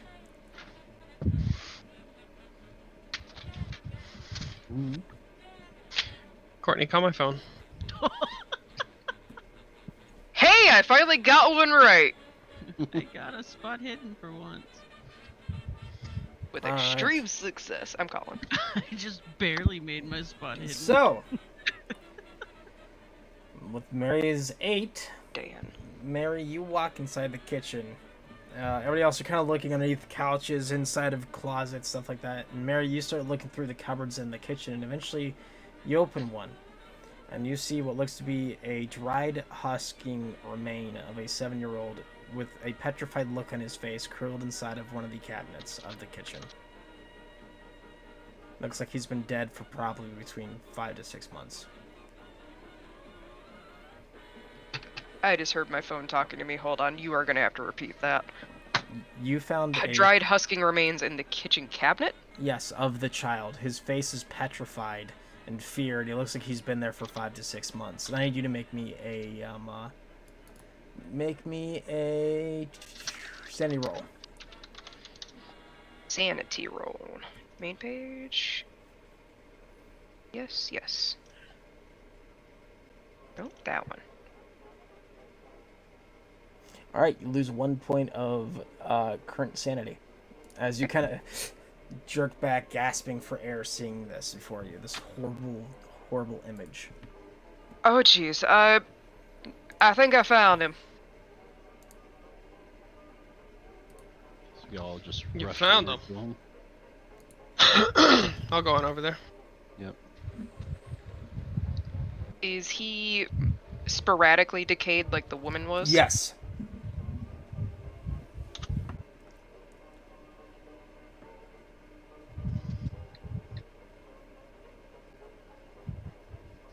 So you get over there and see that, and oh, Oh, he's the same as the older lady. Fuck.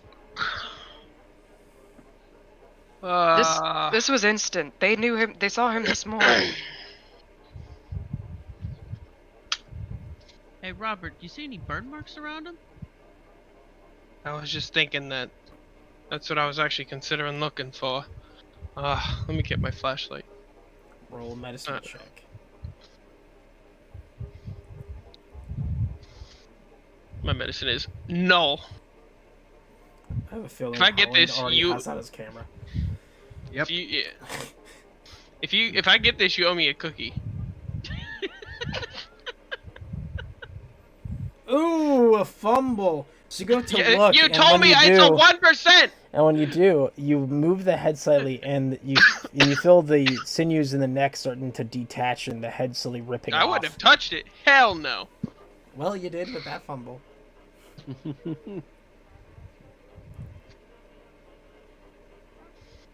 And you barely move the head. Good. I was just talking about around the body. Yeah, me too. That's why I got my flashlight. Alright. would seeing this, like, would that remind me of anything with what I've read or know about No. how? Okay. Good enough, I guess. Mary's going to pull a pair of gloves from her bag, and now that the kid's head's been already disturbed anyway, she's going to check behind the ears and the eyes and the cheeks, like the Medicine like check. Beth. This is where it's gonna fail me. By the way, Coots, anything 2% and above, Yep. humble me anyways. Yep. Mary, you're having a hard time trying to find that because he's so nooked into this cabinet. I go outside, get the radio, and call a coroner. Alright, coroner shows up about 30 minutes later, takes the shot out, and the mother begins screaming and crying. The two brothers are very confused, not fully understanding what's going on.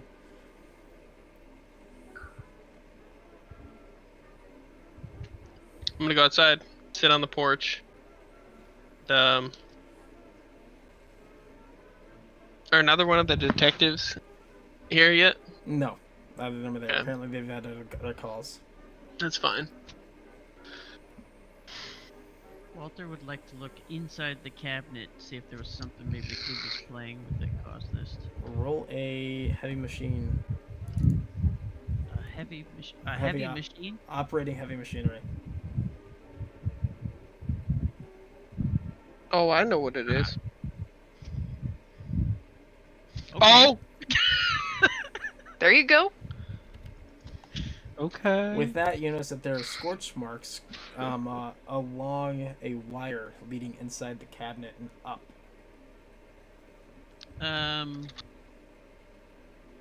Is this cabinet like on the ground level or up on? It's on the ground level.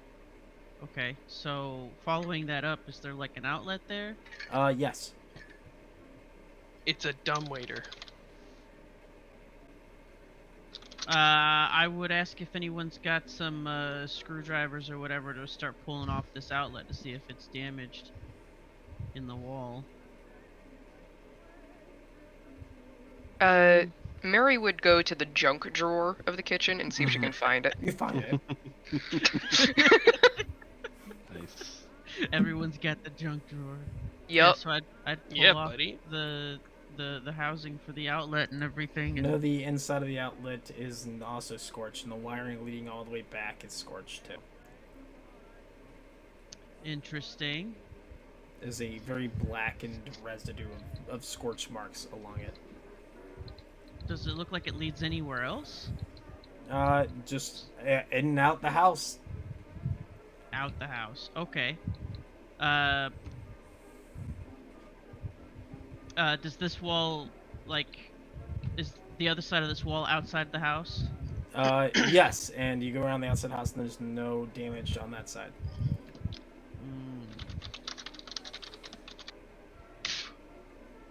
I would go check the breaker box.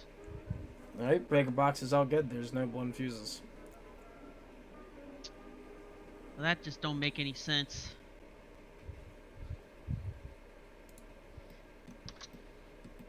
So something between this outlet and down where the kid was, these wires, I guess, were burning up. Something fierce, causing all these scorch marks. But I don't see any cause for it. What the hell's going on? Was there anything hooked into the outlet before you took it out? Coots? There was two things. Ah, okay, what was plugged into the outlet? A lamp and the radio.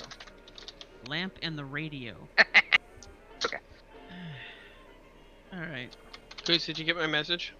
I want Let's check. I want to observe the wires to both of those things.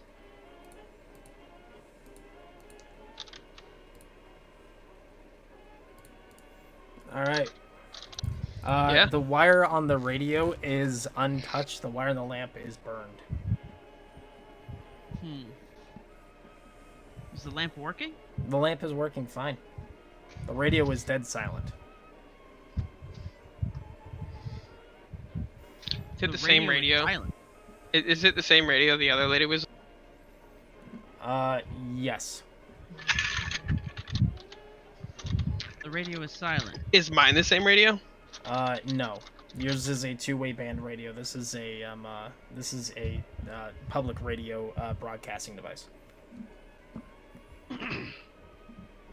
These come in different models, right? Yes. It's interesting. The wiring for the lamp seems to be all scorched up too, but the radio seems fine. Well, is the radio on? The radio is turned off. Ah, okay. I'm gonna turn on the radio. Turn on the radio, and as soon as you do, you just hear.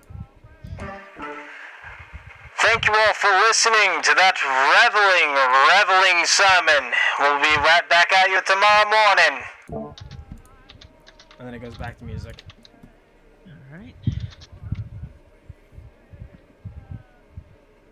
I'm starting to piece together a theory, but I would rather not say it here.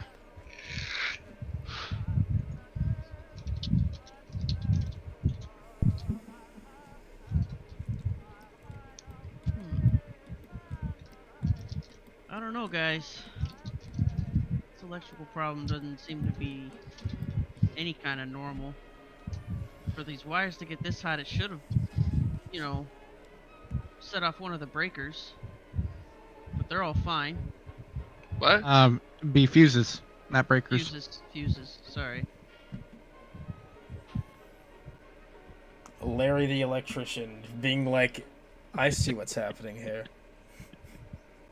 And also, the wiring in the during that time period was knob and tube, so you have two sets of wires Mm-hmm. going through the walls. Basically, like what we imagine in today's outlets, they're more so like, you know, when you plug in like, let's say an Ethernet cable into a router, not like not that one, like where you kind of screw it in that way it has an internet connection. That's basically what that was like then. It wasn't like you plugged it. Gotcha. Well, what we can say right now is that Mama Deer out there is not gonna take no for an answer. We needed something to tell her. And honestly, a 7-year-old playing with a faulty wire is probably pretty believable. From where he was sitting, though, he was jammed up in there. Which means he would have had nowhere to go if he started playing with it. And shocks through the system at that small of a body, you're not going to be able to yell out very well.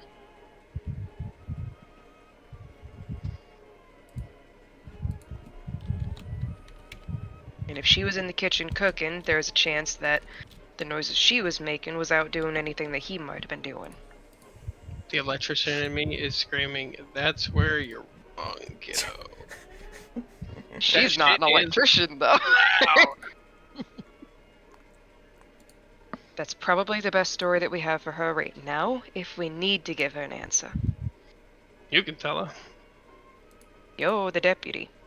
Well, Or the don't marshal. get me with the, You're the deputy. kidding. I'm the marshal.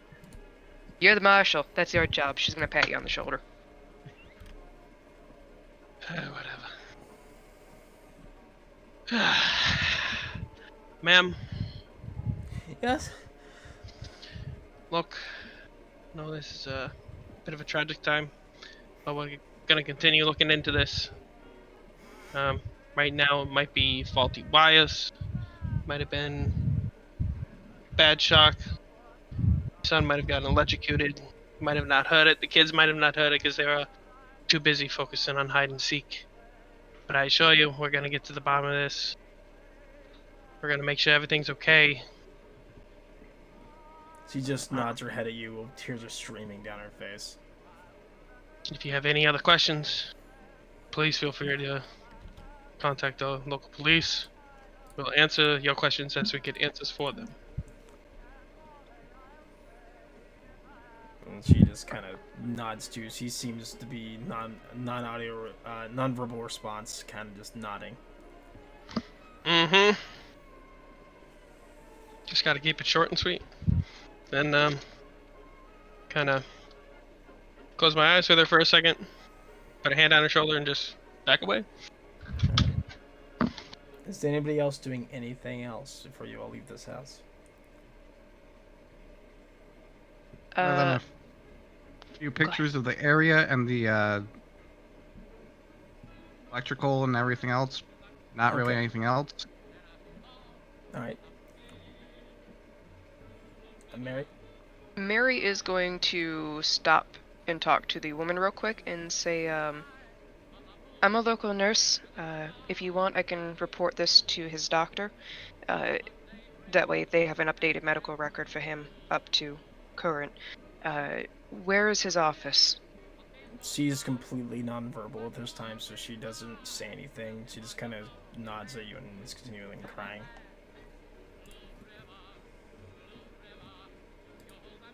Okay.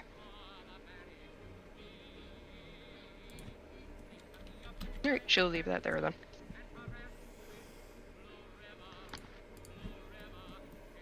Alright. So all of you head back to the tutoring house. It has been a few hours since you've been there, kind of figuring everything out. It's about 3 o'clock in the afternoon. So my plan is as soon as I get home, I am unplugging my radio. Alright, you go home and you rip the radio out of the wall. Oh, you didn't go back to the No, tutor house with us? that's what I was telling you. Is Oh, okay. as At we the go tutoring into the house, tutor yeah. house. You rip the radio out of the socket. Yep. All right. Well, here's a question. Anybody know if they play radios at the psych ward? Probably have it in the little hall they got. I don't really go there very often. Only for the weird ones. Well, hear me out. I have... It's kind of a piece together effect here, but... So, the pastor usually comes on later on in the afternoon No, and 8 early. o'clock in the morning. 8 o'clock in the Just morning. 8 o'clock in the morning. And it was 8:39 when we saw the cops go by. So something happened. This obviously happened this morning. The kids were playing this morning. And only just this morning... I guess... Where do I want to say this? My idea is that... Think back to what King McKinley said about the... God talks to us through the air and wants us to believe he's God, but he's not God. Was he listening perhaps to the radio when he started hearing all this and flipped off the rocker again? Plausible. Stand-in pastor, maybe? Well, currently the pastor's out of town. Right, the stand-in is what I'm talking about. Yeah, Is there it is actually a anything. stand-in right now? Mm-hmm. Yes. Mhm.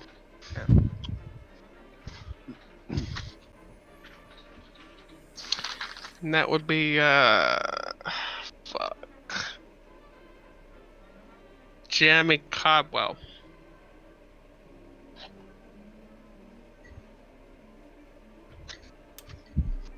I write down what they talk about on the radio. Anybody want to listen to the pastor's sermon in the morning? I could do it tomorrow. My radio's not like any of the radios you guys got. Well, wouldn't it have also made sense that maybe Miss Beth would have been listening to the radio when that happened? Because her radio was on and running when we went there. I mean, it's Or when you Arkham went Public. there. Everybody listens to Arkham Public. Especially the older folks, but could be why her husband maybe is deteriorating faster, and could be what happened to her.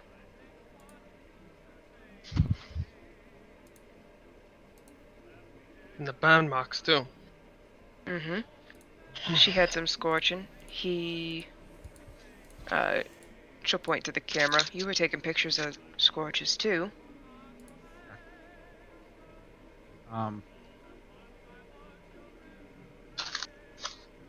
My question is this entity that we've been talking about, does it possess a person when it takes them over? Or when it changes its shape? Is it body hopping? This is what's left over. I don't think... If it's who... The name of which that we've come across so far is Narlathatep. If it's supposed to be him, there's a man at the speakeasy last night. He said that he's very similar to Loki, the Norse god. He's supposed to be a god of trickery and deceivery.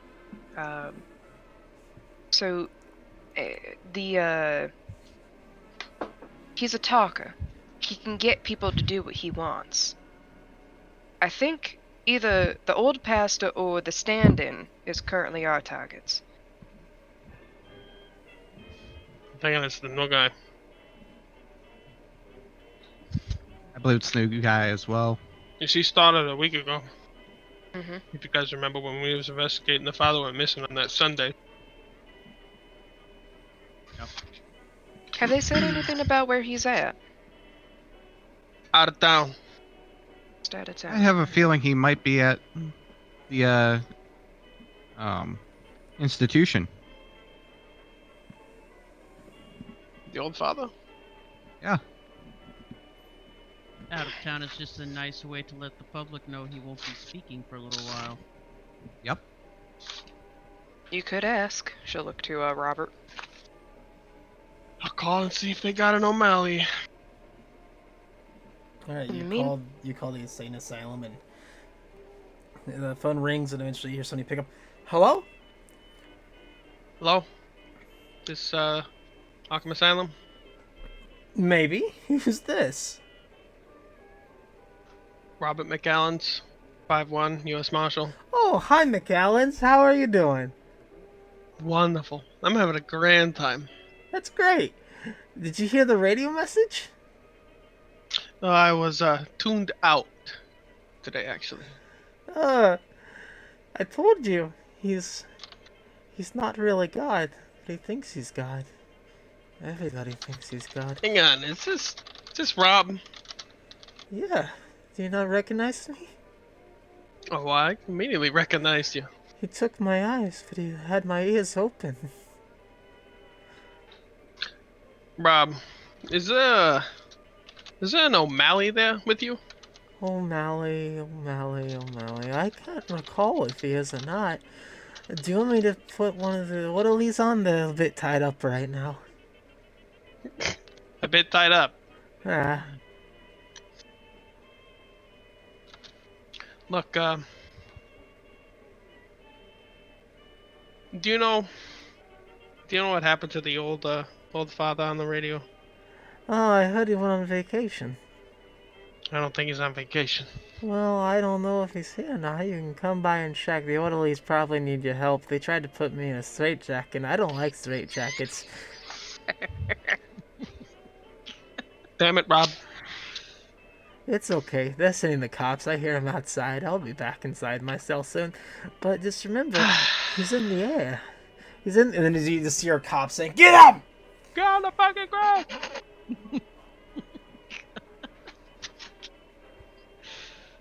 Clatter, clatter, shout, shout, Yep. shout. Yep, Pretty much. I immediately just cling, hang up the phone.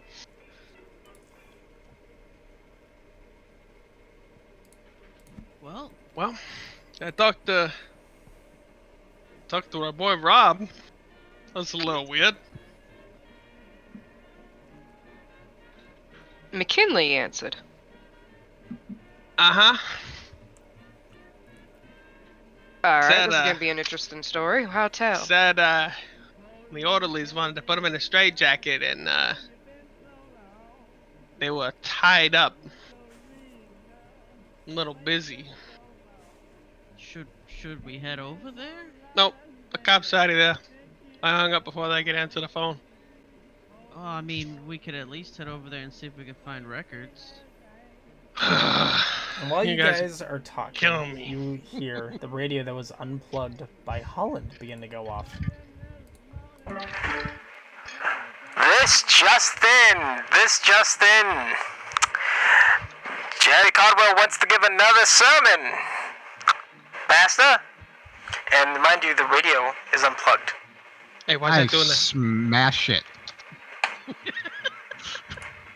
You go to smash it, and you hit it, and it does not damage it whatsoever. The angel has spoken to me once again, and I carry the words from heaven. Egon Shak Nud Naretotap Nai Feed. And while this is happening, and everybody make the insanity roll. No! Something about Narlethotep got a little garbled. He's doing what we call speaking in tongues. I'm not good at these rolls. Oof. Let's see. Alright. With that, give me 1 second, guys. Y'all chill out here. Okay?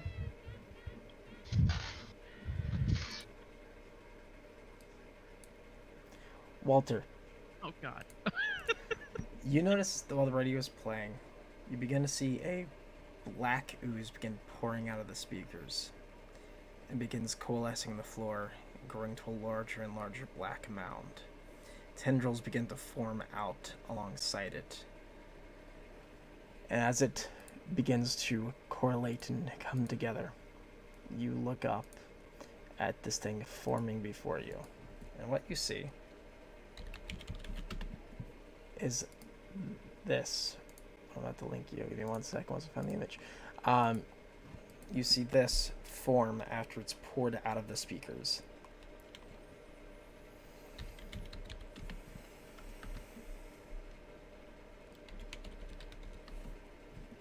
That's not it. Hang on.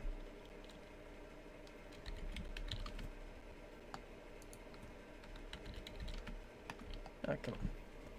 Alright, we're going to do this the old-fashioned way. Give me 1 second. Oh, that's why. There we go. You see this pour out of the radio and form. It looks beautiful. I'm sure it does. Alright. So, while all of you are sitting there, the radio is still playing. It has been unplugged. Holland tried to stick something to it, and it did not damage it whatsoever. And you see Walter look petrified, watching something. None of you see anything.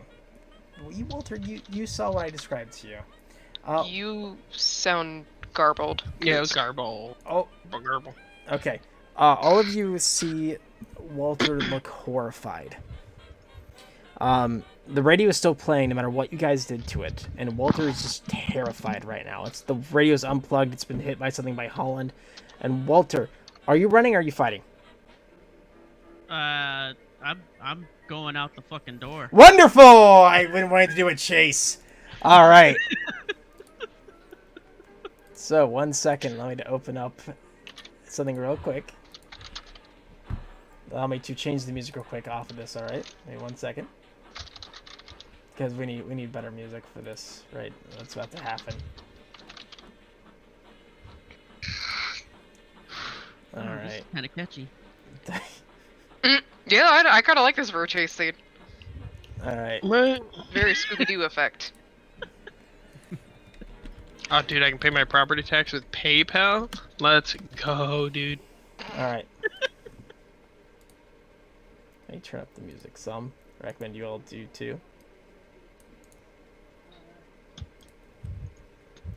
And what we're gonna use. Oh. Hello? Hello. My mic's not been even recording this whole time. Yeah. Ah, it's because voice mod is broken on my computer right now. Nice. We're gonna use a pre-made map for this.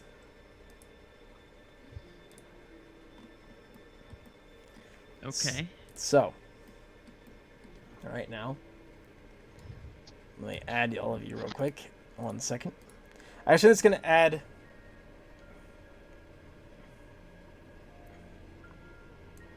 Walter.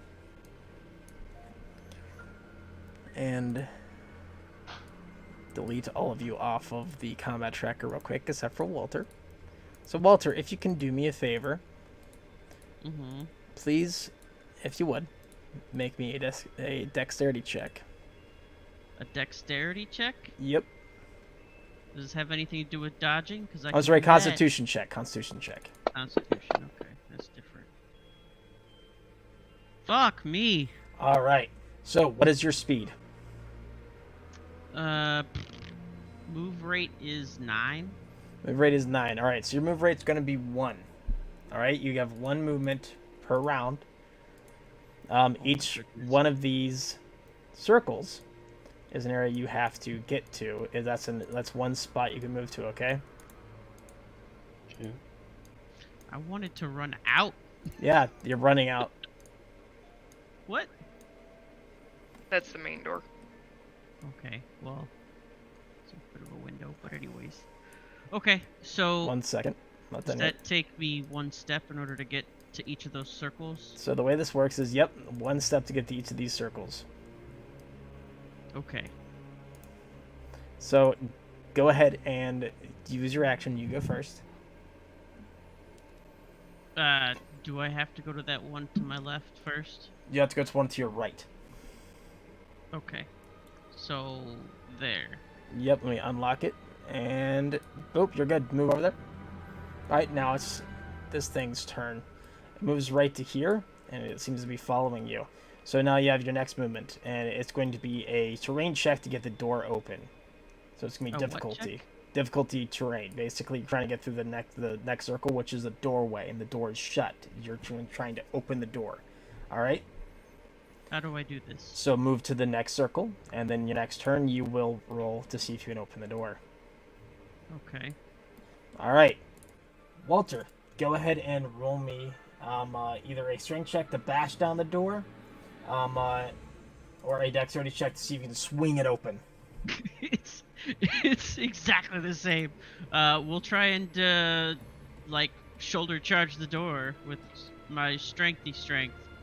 Hey. You bash through the door. That's as far as you can get. You open the door. It's your turn. It's right behind you. Fuck! I'm going to the next area. All right. Roll me a dexterity check to get around these chairs without tripping. All right. That's it's a success. Jeez. All right. You Walter, lucky move again. bitch, dude. Move again. All right. Going Same up. thing. Strength or dex to get these doors open. I'm fucking bashing through these doors. I'm Oh, no. Trying. Do you want to use your luck, or do you want to sit there and try again? Nope. I'll try again. All right. So it moves over to here. Try again. I like ram into the door. It doesn't Yep. budge, so I hit it. I try to hit it again. Oh no! It's still not budging. Do you want to use your luck to succeed? Yes.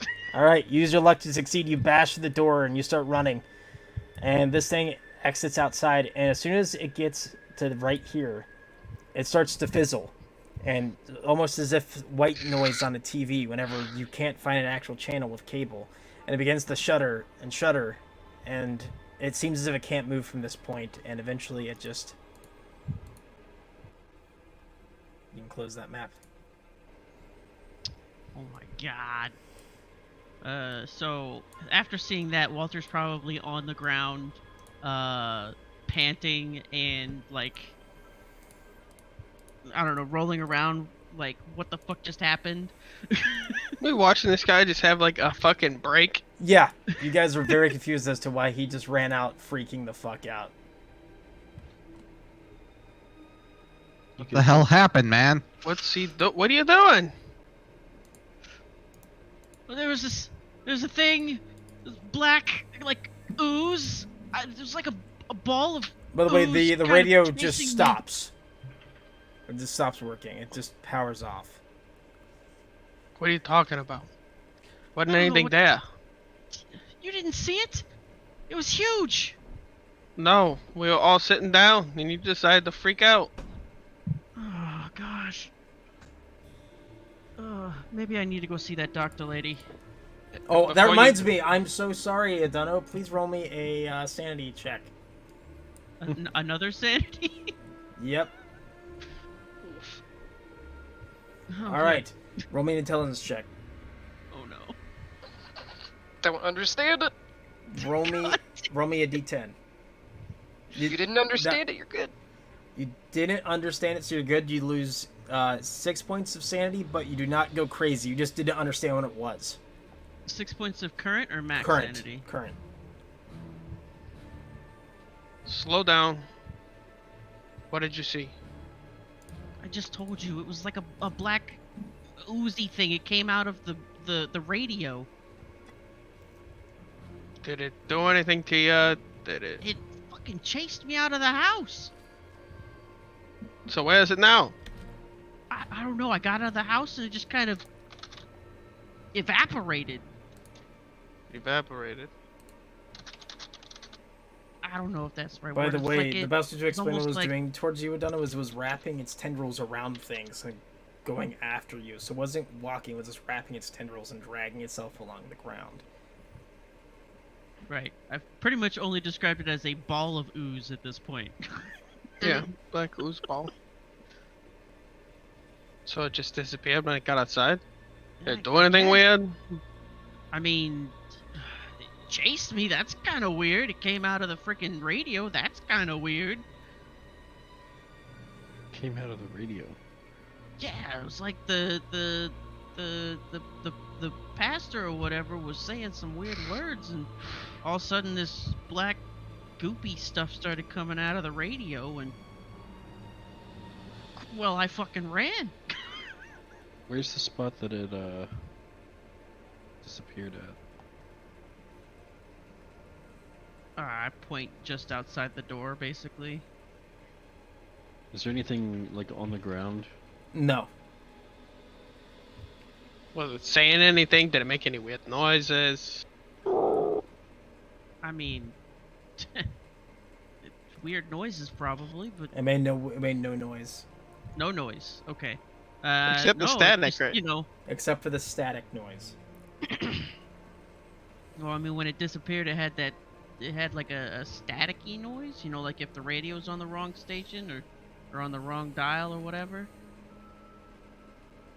And then as it was coming at me, it kind of gloopy, I guess, as it's, you know, flinging its ooze all over the place trying to get at me.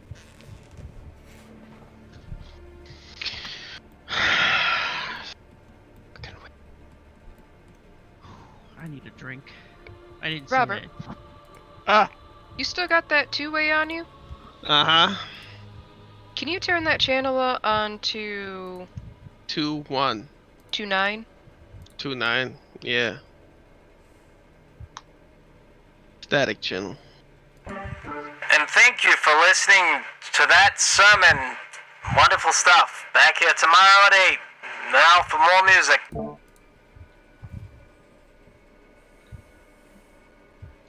Is that supposed to be the radio channel? Same one. Just not the same radio.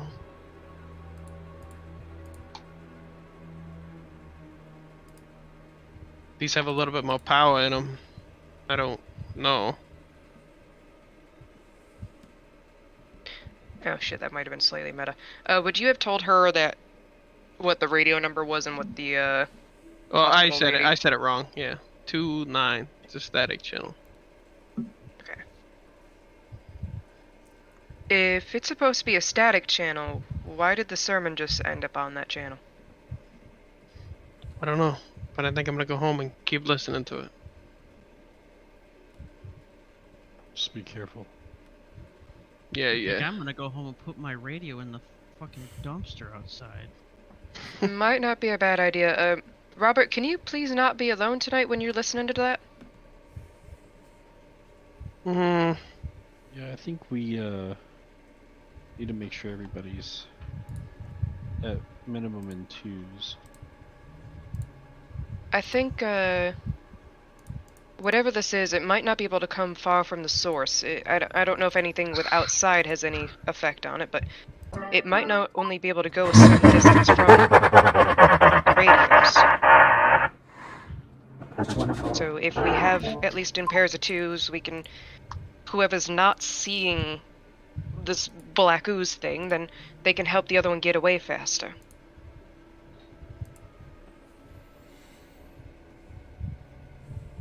I agree. And like I said, minimum of twos. However, I do have enough beds for everybody for the night at my estate.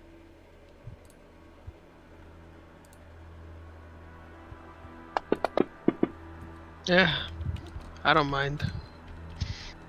I can head over there. Why did that just roll?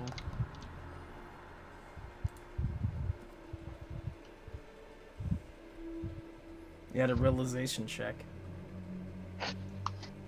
When did that happen? Sorry.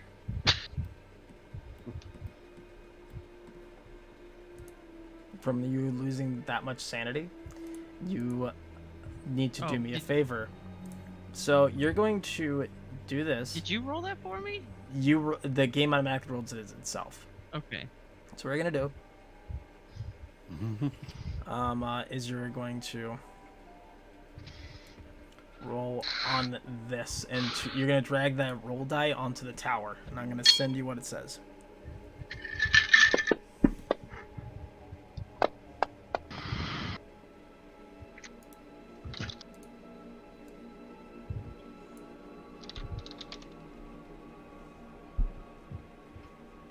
That's what's happening to you right now, Walter, and that's gonna last for 6 minutes.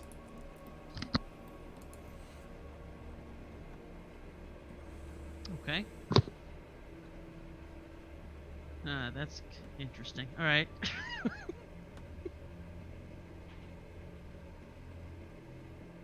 So go on, continue role playing, guys. What time is it now? Right now, it is approaching 4:30. Okay.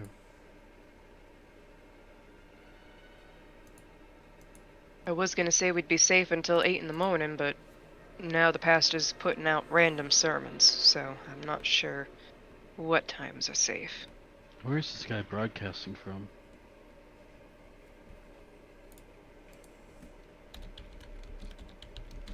It's hard to tell. Mm-hmm.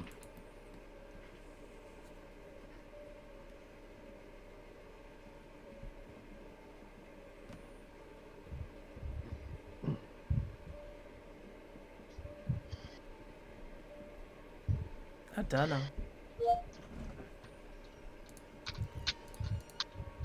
I'm thinking. Meow. Hi, baby. From what you guys know, the pastor would have to do this from the radio station itself. Okay. My dad just freaked me out. Or might have been my mom. They opened the door and tossed a dog treat in, and I heard something behind me. I was like, what the fuck was that? That means I'm doing a good job on putting you on edge.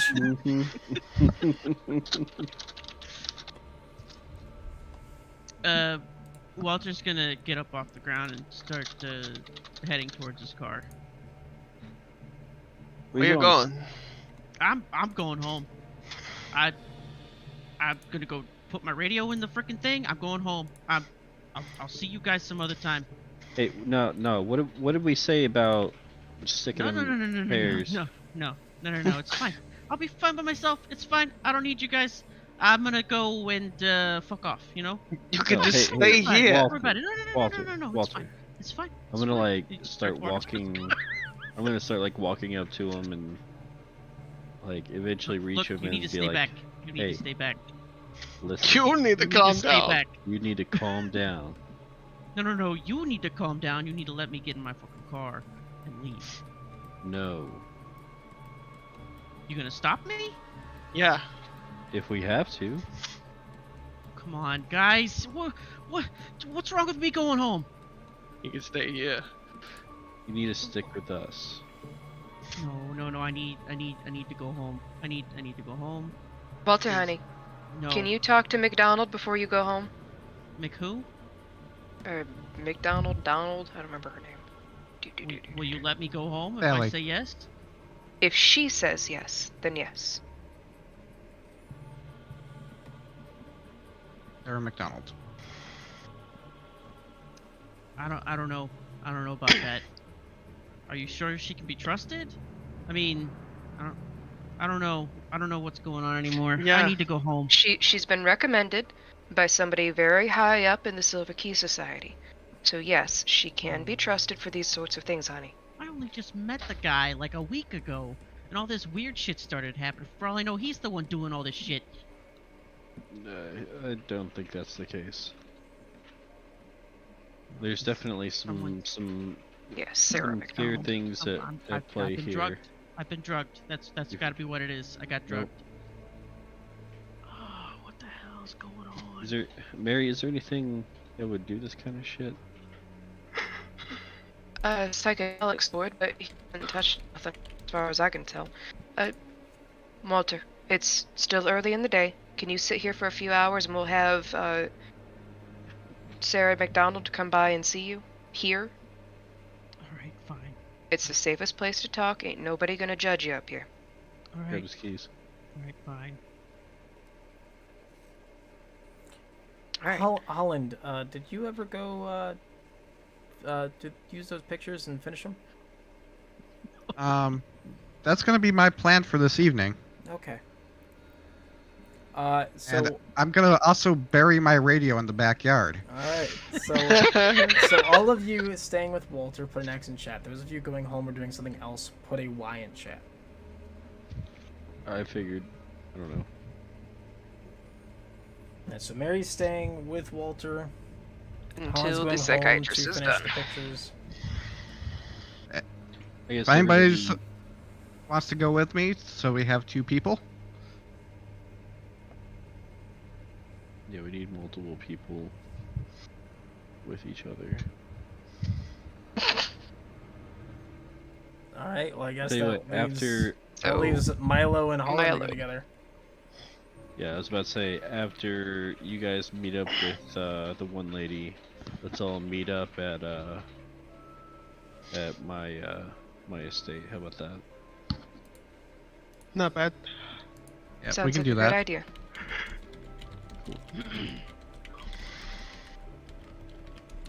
And I give them I'm all not the going address. back in there, not with that fucking radio in there. Don't worry, it's gone, and she's gonna point to somebody to go get rid of it. I'll take it out with me as I'm leaving. Yep. And Mary's gonna just take Walter's arm and scoot him off to the side so he can keep a distance between him and the radio comfortably.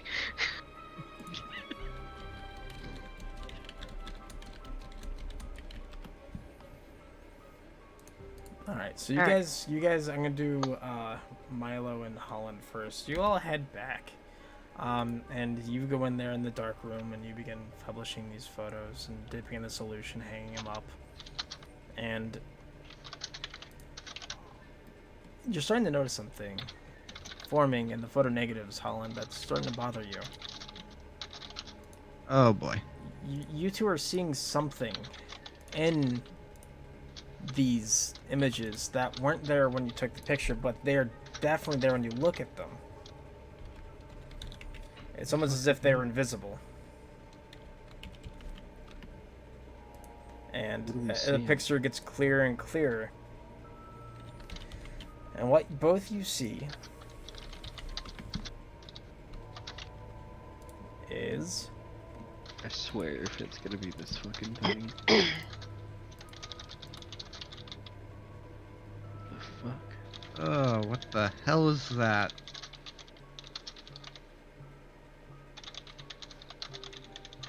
both of these pictures you took of the old woman and of the child. It's wrapped around them. It's tendrils going into their ears, and it appears to be sucking them or draining them dry of something. The pictures you Is it took, attached to the woman and the child? yes, the old woman and the child, Oh, the two dead ones. yes. Okay. I want to get pictures of Walter. You got pictures of Walter? No, I want to go and get pictures of Walter. All right. You head back. You all call and you notify that Sarah is not available at the current time, but she will be available for a session in about a week.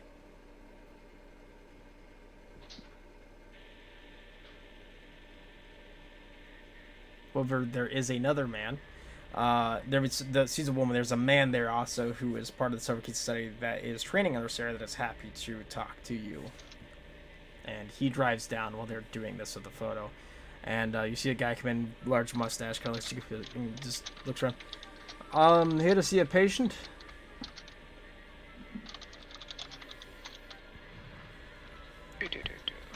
Sorry, typing. Yeah, he's just inside. She'll answer the door and usher him into Walter. Okay, he takes a seat and he looks at you. Sorry, I'm still in training underneath Sarah, but I can talk to you a little bit. What's your name? Name's Walter. Nice to meet you, Walter. My name's Jimmy.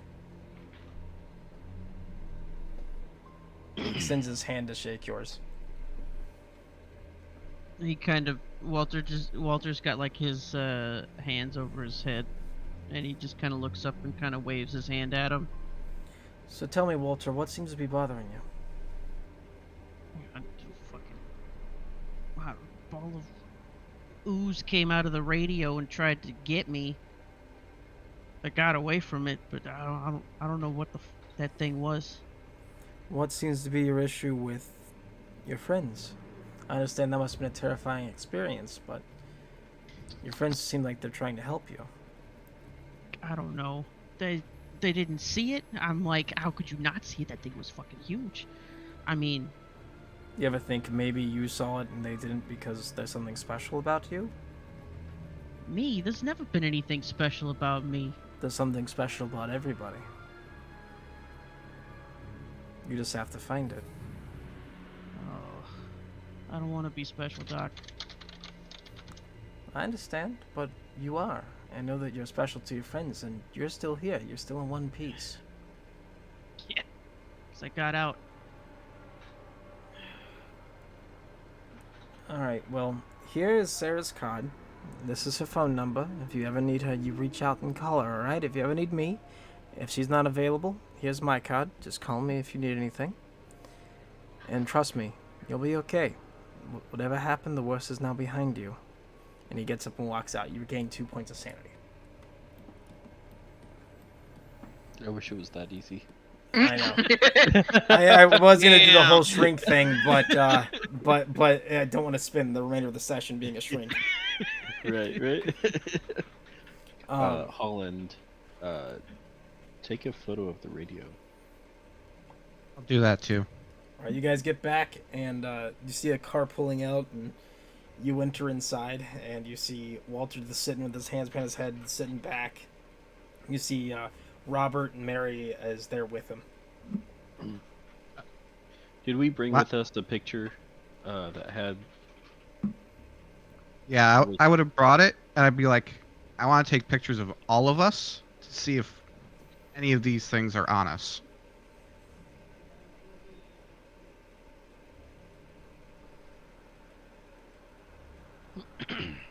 And we show the picture to everybody. Yep. Look at this fucking. Is this what you saw? That's the thing. That's the ball of goop thing that I saw. What in the hell? Did you bring your stuff to make a makeshift dark room in here, Larry? Yeah, I'll bring that as well. Okay. So you take a picture of everybody, group photos by themselves, and you make your own little makeshift dark room. You start looking at the photos. Everybody seems fine except for Walter, who has some black scorch marks almost a quarter of an inch off of his ear, but that is not attached to him.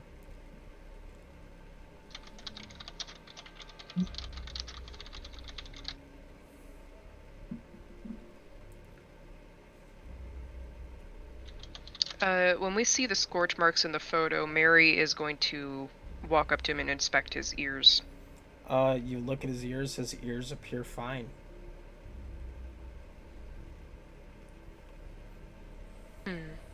May take a few days or two for this thing.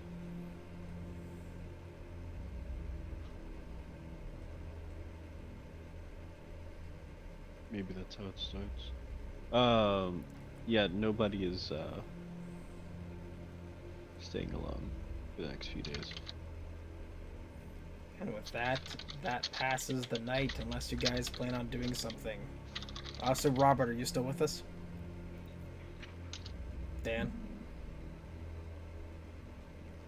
Is Dan alive? Damn. Dan died. He's Door's like, this closed. is all Hold too on. much, man. This is all too much, man.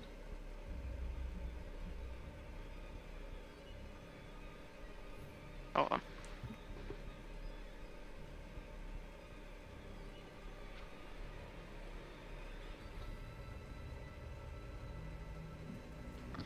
Fuck! But There he is. Greetings.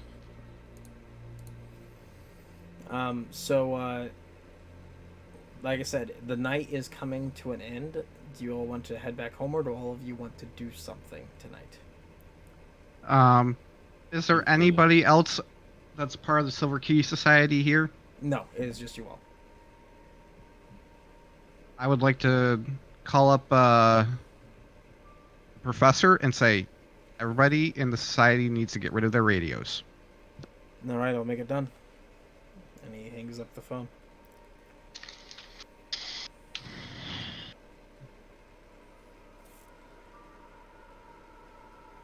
of course, I say we all come to my estate for the night. I have enough rooms for everybody. We can keep close watch. As you say that, all of you hear something start echoing throughout the house.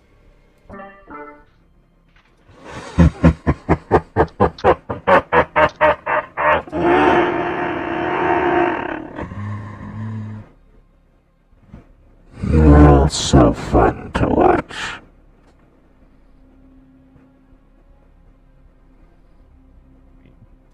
Am I losing it again? Or did you guys hear that too? I hear that too. Well, that. Who's there? I have a great idea. How about you all stop meddling the affairs of your gods? I don't pray to you. That's nice, you soon will. All of you will. I can convince the Egyptians too. I can convince you too as well. No, you just seem like an asshole. It's cute that you bury your radios thinking you can escape it. Do you really think you can have everybody in the entire city go to their radios? I don't think you can, and I believe that soon enough, this puny, small, insignificant city of you poor, insignificant creatures will bow down and worship me as the Egyptians did. And then the voice is just gone. The air feels cleaner and renewed once again. We gotta take down the radio waves. Is that even possible? If we can get into the station. Part of the problem with radio waves is it's light. Well, you stop the beacon. Maybe it'll stop the calls. Possibly. You'd have to get through the grump at the station, though. I can punch him. Or Mind shoot you, him. I don't believe there's a legal way to do this. Not without causing public disturbances, anyway. Take away the morning news, and many people are going to start raising questions.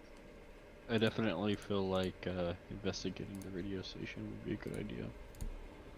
What about cutting power to the building? Not bad. Ripping out the fuses might buy us a few hours of time at most. Muriel looked to Walter. Do you have any ideas on how to cause a long-lasting disturbance to the electrical power? I mean, you cause enough damage to the electrical system, and they'll have to send somebody out to fix it. We need some sort of damage that's going to take them a couple hours. If not, hopefully a few days. Yeah, you could probably do enough damage. I mean, you damage enough wires, they gotta bring wires out and shit. You up for a little bit of revenge on your little creepy crawly friend? Fuck yeah, let's do this. I'm guessing Alright. all of you are heading to the radio station then? Well, we're I just doing it now. convinced Walter to do sabotage. Alright. You all head out to the radio station. And you all pull up. And when you do, you notice there's a man in a suit getting out of a car. He shuts the door and he begins walking towards the door. A Bible in a hand and a book in another. Wait, Robert, can you stall him? you guys said he can Stall take on the him. shape of other people, right? Any other physical descriptions of this? guy? Looks to be in his mid-50s. Graying hair. Cleanly shaved. What if this is the Nefertiti guy? You know what I'm talking about. Do I have to say it? What's his complexion like? Oh, he's white. Okay. I'll walk up to him. Like as soon as he's kind of getting to the door. You walk up to him and he turns to look to you. Oh, how can I help you? Oh well, I was just wondering, are you the one doing all the news shows lately? Yes, Jeremy Codwell like, takes the other book in his right hand, shoves it underneath his Bible, and extends his hand out to shake yours. And I reach out to shake it. Have you been listening to me on the radio? Yeah, when I can. I mean, I'm a marshal around here, so it's sometimes like I really early calls in the morning, and I can't really listen to it when I'm on the motorcycle. But yeah, it's been nice. I listened to one that was like an hour ago. Oh, I just keep having this angel coming and talking to me whenever I sleep, take a nap, and guiding me, telling me what to say on the radio. It's what he told me what God wants people to hear. This angel. Angel. Mm-hmm. Angel got a name, like. It never says its name, but it's beautiful. Oh, I see. I see. Are you going up to do another one now? Yeah, I took a nap and I got another message to relay. Oh wow, pretty late in the day. I only normally hear him in the morning. Yeah, I'm sorry. Whenever he tells me to go do it, I do it. Understandable. I get it. The rest of you, I'm guessing, are gonna go try to cut power, right? Yeah. I think Walter's already halfway there at this point. Okay. So you all are like following Walter as he like has a fucking like block like bolt cutters. Like I'ma kill this bitch. I'm gonna have Mary stay up front and keep an eye on Robert Okay. from like the car. So I'd Holland like and to say Milo, I you have guys an are seeing the appropriate mechanic love. walk around with the fucking bolt cutters. I'm asking him like the random questions. So when did you get into fatherhood? Blah, blah. No, I'm not a father. I'm a pastor. A pastor. I preach with the Methodist Church, and just started happening right whenever I was invited to the radio. It is a good way to get the word out. Surprisingly, I don't know why. I don't know why it took him so long to kind of realize that you can spread the message faster like that. Yeah, me and my wife recently took a trip to Egypt, and we got to see some of the pyramids. Came back, and after that, I've had visions. Egypt? You went overseas? Mm-hmm. Wow, I would love to do that. Which pyramid did you see? You were with Walter and Holland right now. I was. Not with him. I was gonna ask him where did he go? The Great Pyramid of Giza. We saw the Sphinx. We've been all over Egypt. We spent 3 weeks there. Is it true that the Sphinx has its nose? It's all faded off. Yeah. That's Walter, wild. you get back to the electric box. Holland and Milo, you guys are there with him. Walter and Milo, roll an intelligence or education check. Your choice. Intelligence or what? Or education. Education. I mean, let's be real. Holland, you get a bonus point. Where's it? Oh, it's the same. God damn it. So Larry hit the Every one time you B, give me the a plus choice- one B, and roll Yep. a. Yep. Every time you Um, give me a choice, it's the exact same value for both of them. Education.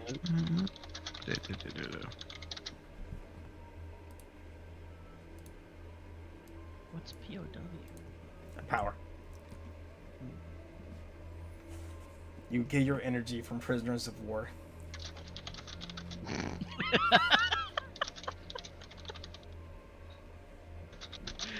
Oh. Oh, there we are. Holland, you Oh, look got him. immediately, and you look at Walter's about to cut the main line for the power of the station with metal bolt cutters. Dude, no. Nope. No. Nope. Walter You're would've- grounded. You're gonna die. Walter's worked enough with electrical stuff to know. I know, where, but you like, were paranoid. copper You gloves saw will touch. something that makes no sense, so you were Okay, not fine. fully here right now. Well, Holland, you take Walter back and you guide him to the correct place to cut the signal off from the tower without killing himself. Walter, you snip that. At the same time, the pastor's still talking to you, Robert. So yeah, Yep. Thankfully, I believe that the father's coming back tomorrow, but I was hoping to get one last out. Oh, he's coming back tomorrow. Yeah, a bunch of people been asking for him. He's on vacation, yeah? Yeah. Oh, did he, where'd he go off to? Egypt? I heard he's actually trying to help a school up in Canada. He's taking a air quotes vacation. He's actually helping set up a school for children, a Catholic school for children. Oh, that's real nice of him. Real nice of him. I bet it's cold up there, though. Hope he's safe, you know? Well, I better get inside and get this done before radio stops broadcasting for the night. Hey, oh yeah, so, do you have a... If you want to listen in you again, do you... Beep, bop, boopity, beep, beep. I am Cthulhu! I am the Lorax. I speak for the trees, and for some fucking Gonna reason use they it to speak speak Vietnamese. Narletha tip speak through me. Basically, yeah. There we go. I think you guys are good. Please tell me that broke when I said that. Yes, badly. Oh no, No. you guys are still No, choppy. it's not. Hello? This didn't sell Comcast again.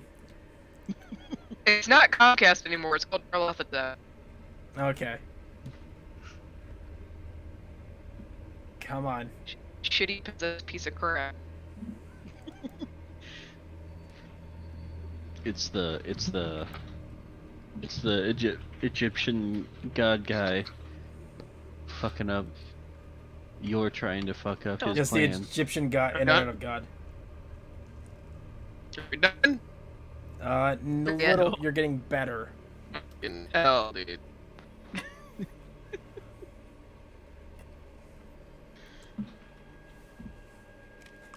Ugh, Try You again. good?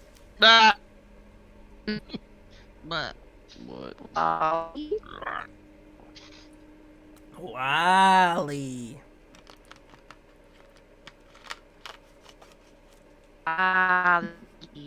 Wow, dude. You guys like downloading something in the background, like dear God. Nope. Nothing. Oh, there we go. You guys are good. Fucking Christ. For now. stop downloading porn. Now. For now. Oh, alright. So I wanted to ask you, since this is your last show and all, is this somewhere where you preach? You got another radio station? No, gonna- I just preach at the Methodist Church here in Salem. Okay. Okay. Yeah, I was just wondering, because you did say some good stuff there.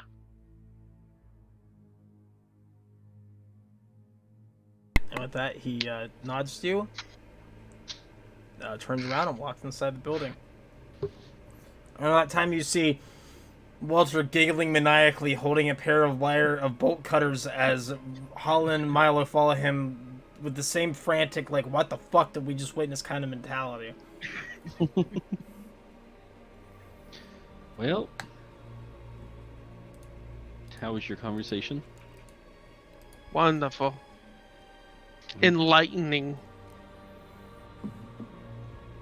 What did he tell you? This is his last show, and the main pastor will be here tomorrow. But he does take a church, take care of a church, a Methodist church here in Arkham. So this isn't over.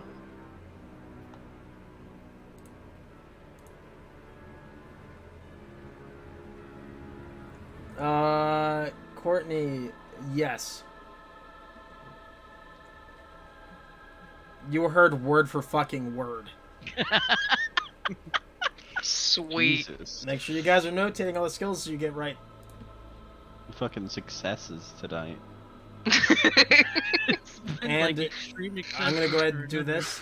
The night passes after you guys leave there. They don't get the station back on. And even the next morning, you guys wake up, and nothing goes out over radio. Nobody died last night. Or this morning.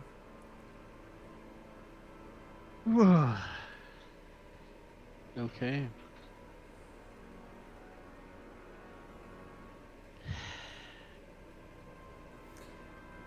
And now I'm going to go ahead and do this. Session is not over.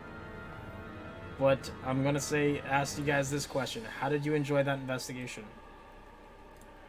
I liked that one. That was good. Spooky bitch. Yeah. Spooky, scary. Skeletons? Mhm. Send shivers down my spine. Absolutely. That was a fun little investigation that me and Jill thought long and hard over, trying to figure out how to make it creepy. I'm like, we know there might not be TV, but everybody has a fucking radio. Mhm.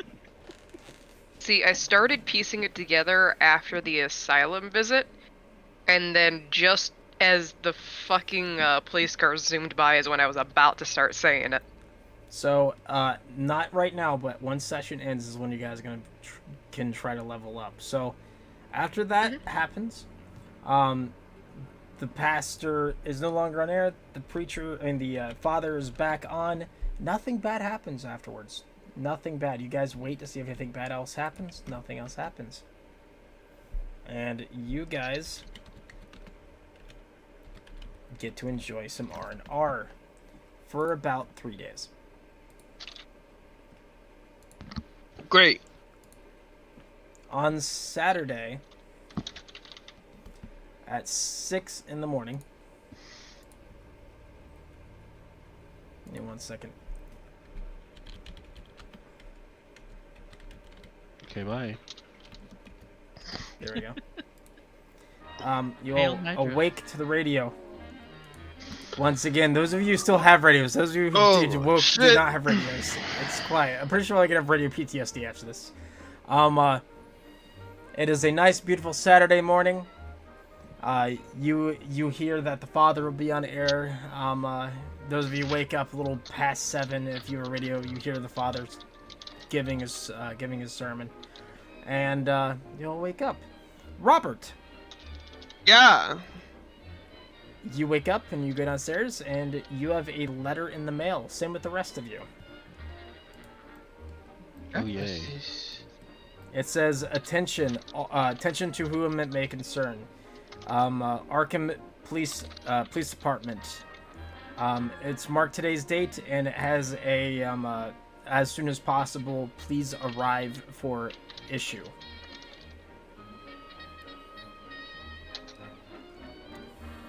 For issue.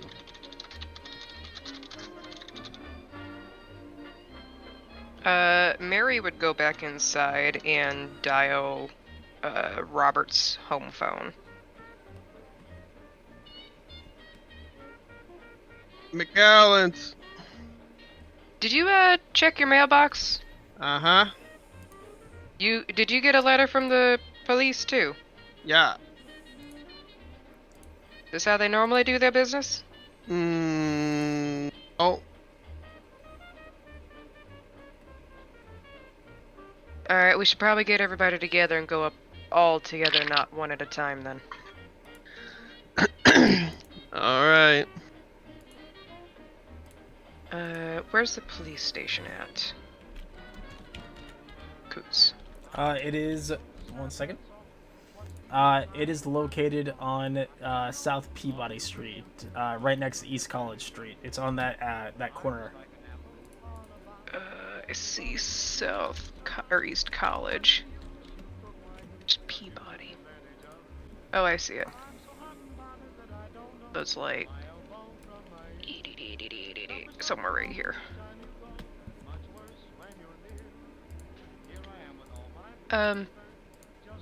Tell the boys to meet me up outside the hospital, and we can just walk over from there.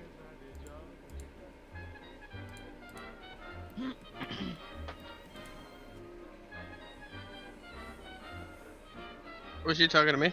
Yeah, Mhm. she Oh. called you. Yeah, alright, I can do it.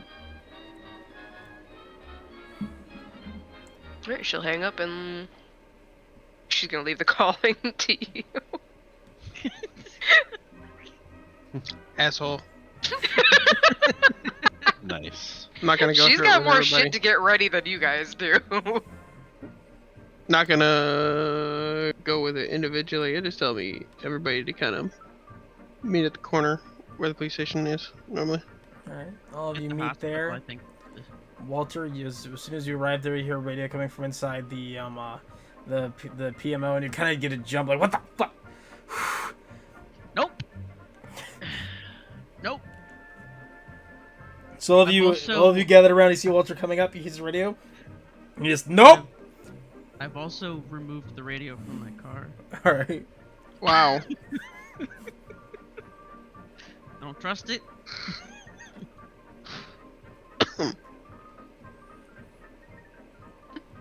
If everybody's here, let's go on inside. All right. Upon entering, you notice that the cops kind of bounce back and forth. As soon as somebody at the desk kind of look up, how can I help you? I got a letter in the mail. Oh yeah, Captain. 3rd floor. Oh, you know where he is. I don't know why I'm telling you that. Yeah. And you all kind of follow behind Robert as he marches up the stairs. The rest of you kind of march upstairs too. Just kind of like, what the fuck are we doing here? We just became cops. We don't know what we're supposed to do. And you arrive at the top, and you all enter inside the captain's room. And he looks at you. Make sure you shut the door. I'll close the door behind me. I'll be the last one in. Captain. How are all of you Good to doing see today? ya. It's nice to see you again, and the rest of you, it's nice to meet you. Yeah. Nice to meet you, sir. Confused, but otherwise well.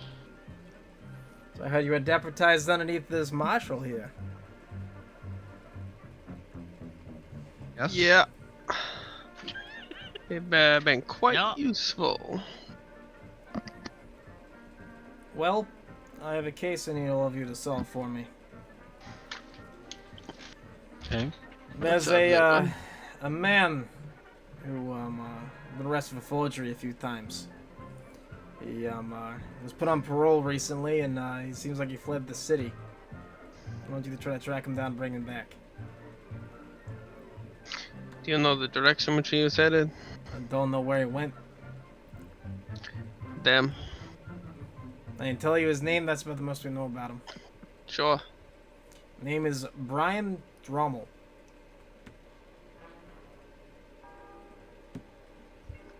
And then this Brian, where was he arrested for forgery at? He was arrested right down at the bank. Arkham? Yep. Fucking hate bags. Don't you love this music they're playing now on the radio? Yeah, I love it. It's great. I've heard Yeah, worse. It's not too bad. It's not too bad. What's I'm his like problem? as He far points away at from the Walter. radio as possible. He was plugging in his radio once and got a little shock and got scared. My radio don't bite. Don't worry. It's real shame Say that the radio. now. Yeah, it was a real shame the radios were down for a few days. Yeah. This is picking up from Boston. Yeah, I was surprised that these radios could reach that far. Well, what happens is it bounces off of the towers in Salem, which bounces off of, well, the tower over to here, and the tower still bounces signal off. We just don't have any coming from us. Oh. Fancy. Yeah, I want to find the fuckers who did that, too. I love that radio. Yeah. Like, it was good waking up to it. I was surprised when it was turning on at 6 o'clock this morning. Anyways, But, yeah, anyways, if you all want to track this guy down, I'm pretty Got sure any- there's even a bounty on him. a bounty. Yep, split, 6 ways? I'm gonna go ahead and say Chirox's character's here because he had to miss today, but, you know, ghosting. Spread on the 6 here, that's looks to be about, $500 a person. I'm sure How the much marshals is would it? love to cooperate. Well, before I leave, any leads? Before you go, also, Robert, leads, no, none leads we got. We just know that he was heading somewhere, probably wherever he feels safest. But I got a present for you, Roberts. Oh boy. And he reaches down and he pulls up a very beautiful wooden stock metal body this round cylindrical magazine on the bottom of it with a wooden pistol grip and a wooden pistol grip at the end of it. And you recognize this to be a Thompson submachine gun. Hold on. You giving me that? Well, I've been giving it to whoever wants it. If you don't know how to shoot it, I recommend giving it to your best shooter. That's a good weapon right there. I'll take it. I'll hang on to this for now. That's gonna drag and drop that in your inventory, Robert. Thank you kindly. Where'd you get this from? I got my connections. You guys have been doing the city a favor. Well, we appreciate it. Remember that number 1 through 3. This is 3.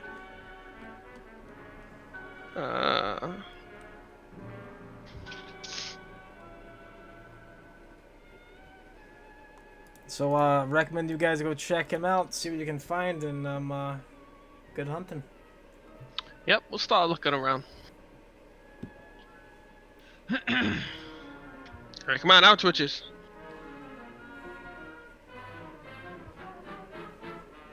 I guess to make our lives easy, do you have his home address? His home address? Yeah, we have his home address somewhere. Hang on. His home address... He was living, over on West Hyde Street, up across the river. Oh, goody. We can get the rest in records. Thank you.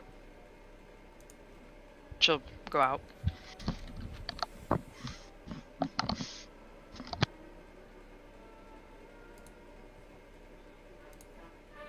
You guys do not need a search warrant for that, because he's a felon. Felon, He yep. evaded parole. I could literally kick any door he's touched down. So are all of you headed to his house? Yeah. Holland, trusty camera on side, Milo being Indiana Jones, Robert looking at cars, Mary with their syringes, and Robert admiring a Thompson. She don't carry the drugs with her. 1929. Oh, sorry, 1923 typewriter. I'm walking down the street. By the way, the Friggin' Thompson is typewriter. a brand new weapon right this time. It came Well, out this year. I'm walking down the street with a fucking typewriter. Oh man. Alright. Yep, good. Can I nudge Holland aside for a second before we all head Yeah. off? You grab Holland and move him to the side. Can you do me a favor and just check on Walter every now and then with your camera? Just make sure his ear's not developing anything. Will do. Thank you. Probably discreetly would be best. No need to alarm him. I mean, Yeah, Should Holland. pat so- his shoulder. Go ahead. Just pat his Oh. shoulder and head to. While following behind Walter a little bit, I'll discreetly take a picture, then continue on. Okay. Say it's not gonna be a change for you since you normally have your camera out anyway. It's just kind of doot doot. Yep. All right. You all head up to East Hyde Street, and you head to his apartment inside the shitty area that he lived in. Kick in the door, and you look around. What are you guys looking for?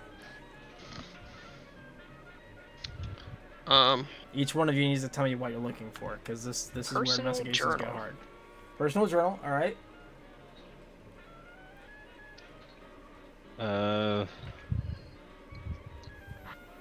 Personal journal's a good one. I'm gonna look for his calendar and see if there's any marked dates or locations that he's supposed to be at. All right, calendar.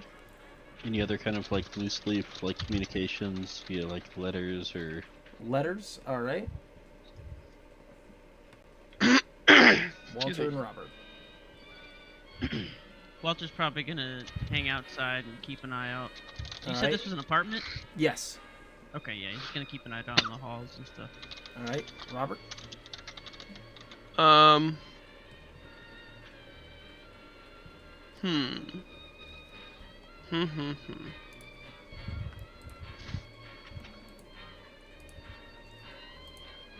Journal is always good. Sorry. I'm gonna look for that too. Fuck you.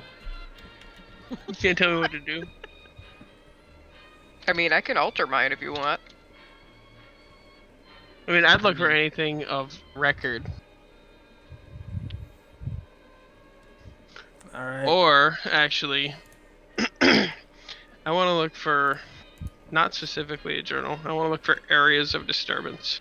All right, everybody roll me a spot hidden check, except for Walter. Walter, you're gonna roll me an intimidation check to keep people from snooping. I mean, you can give him a +1 with friggin' Jesus Christ! Dwayne The Rock Johnson outside. You look intimidating, but you're not. You're not fooling people away. All right, Milo, you do not really find anything of value. Holland, you do not really find anything of value on his calendar. We all failed. Yeah, unless you guys want to do me a solid and remove 1 point of luck and re-roll all of that. Yeah, no. Okay. Yeah, who's I'll gonna- do who's one gonna- luck. I'll do Same. one. All right, so this is what we're gonna do. There you go. Oh, sorry. Thank you. All right. That's looking a little bit better. Fucking Christ. Are you gonna Hi, kitty. try to be intimidating again, Walter?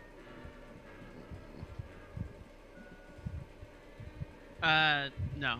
All right. Mary, you were looking for a journal. You find a journal. I'll go over what you find later. Robert, you were looking for what again?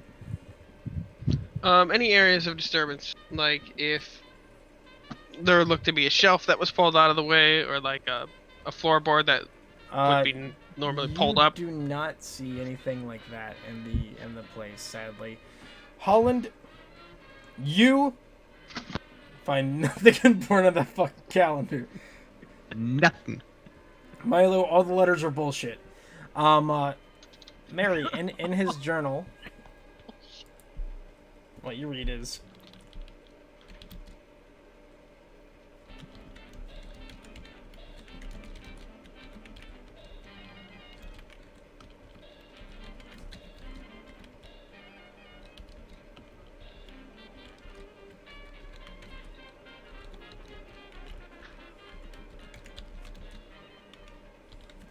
this is the last entry.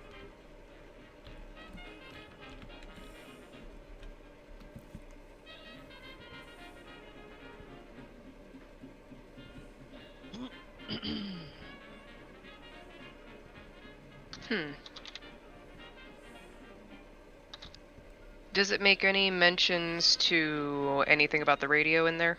No.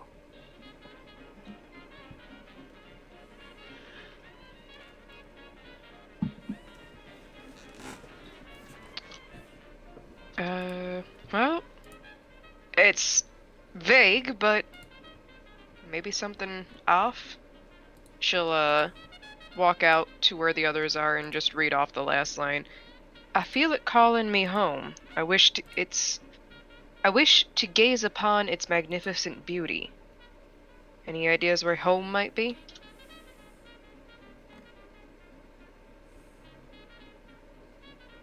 That sounds a little weird. Where's he from? Do we know? Any, letters from Mom and Dad over there? No I letters see from Mom nothing and Dad. but looks like nothing but bills, debt collectors, and ads for this weird other shit. I don't know. I don't see anything of use.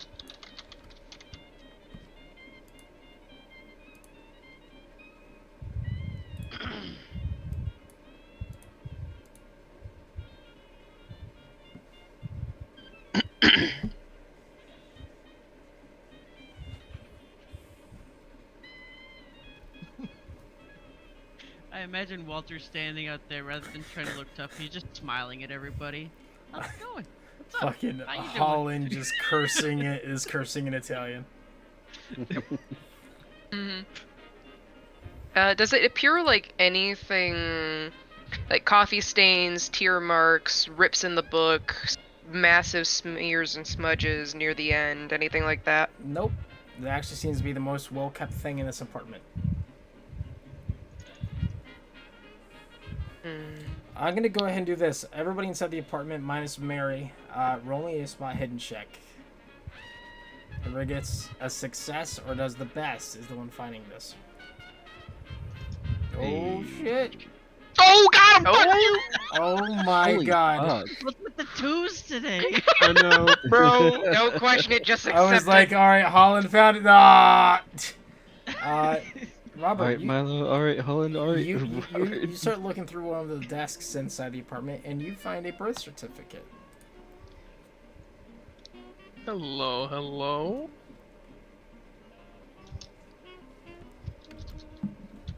It says, mother, Amy Brommel. Father, unknown. Place of birth, Innsmouth, Massachusetts. Date of birth, 11/22/89. Can you repeat that number, please?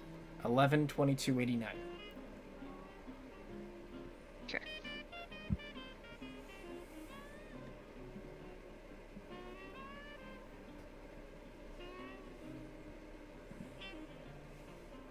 This is his. Yes.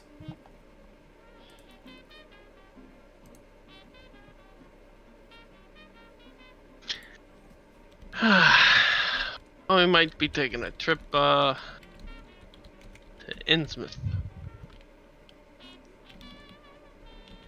To Innsmouth. I wave his birth certificate. Yeah, well, that works. Well, I guess that would be home. Pack your bags!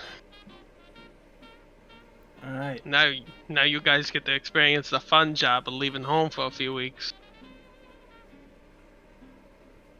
So you all are gonna head back home, or you're gonna head back to the police department?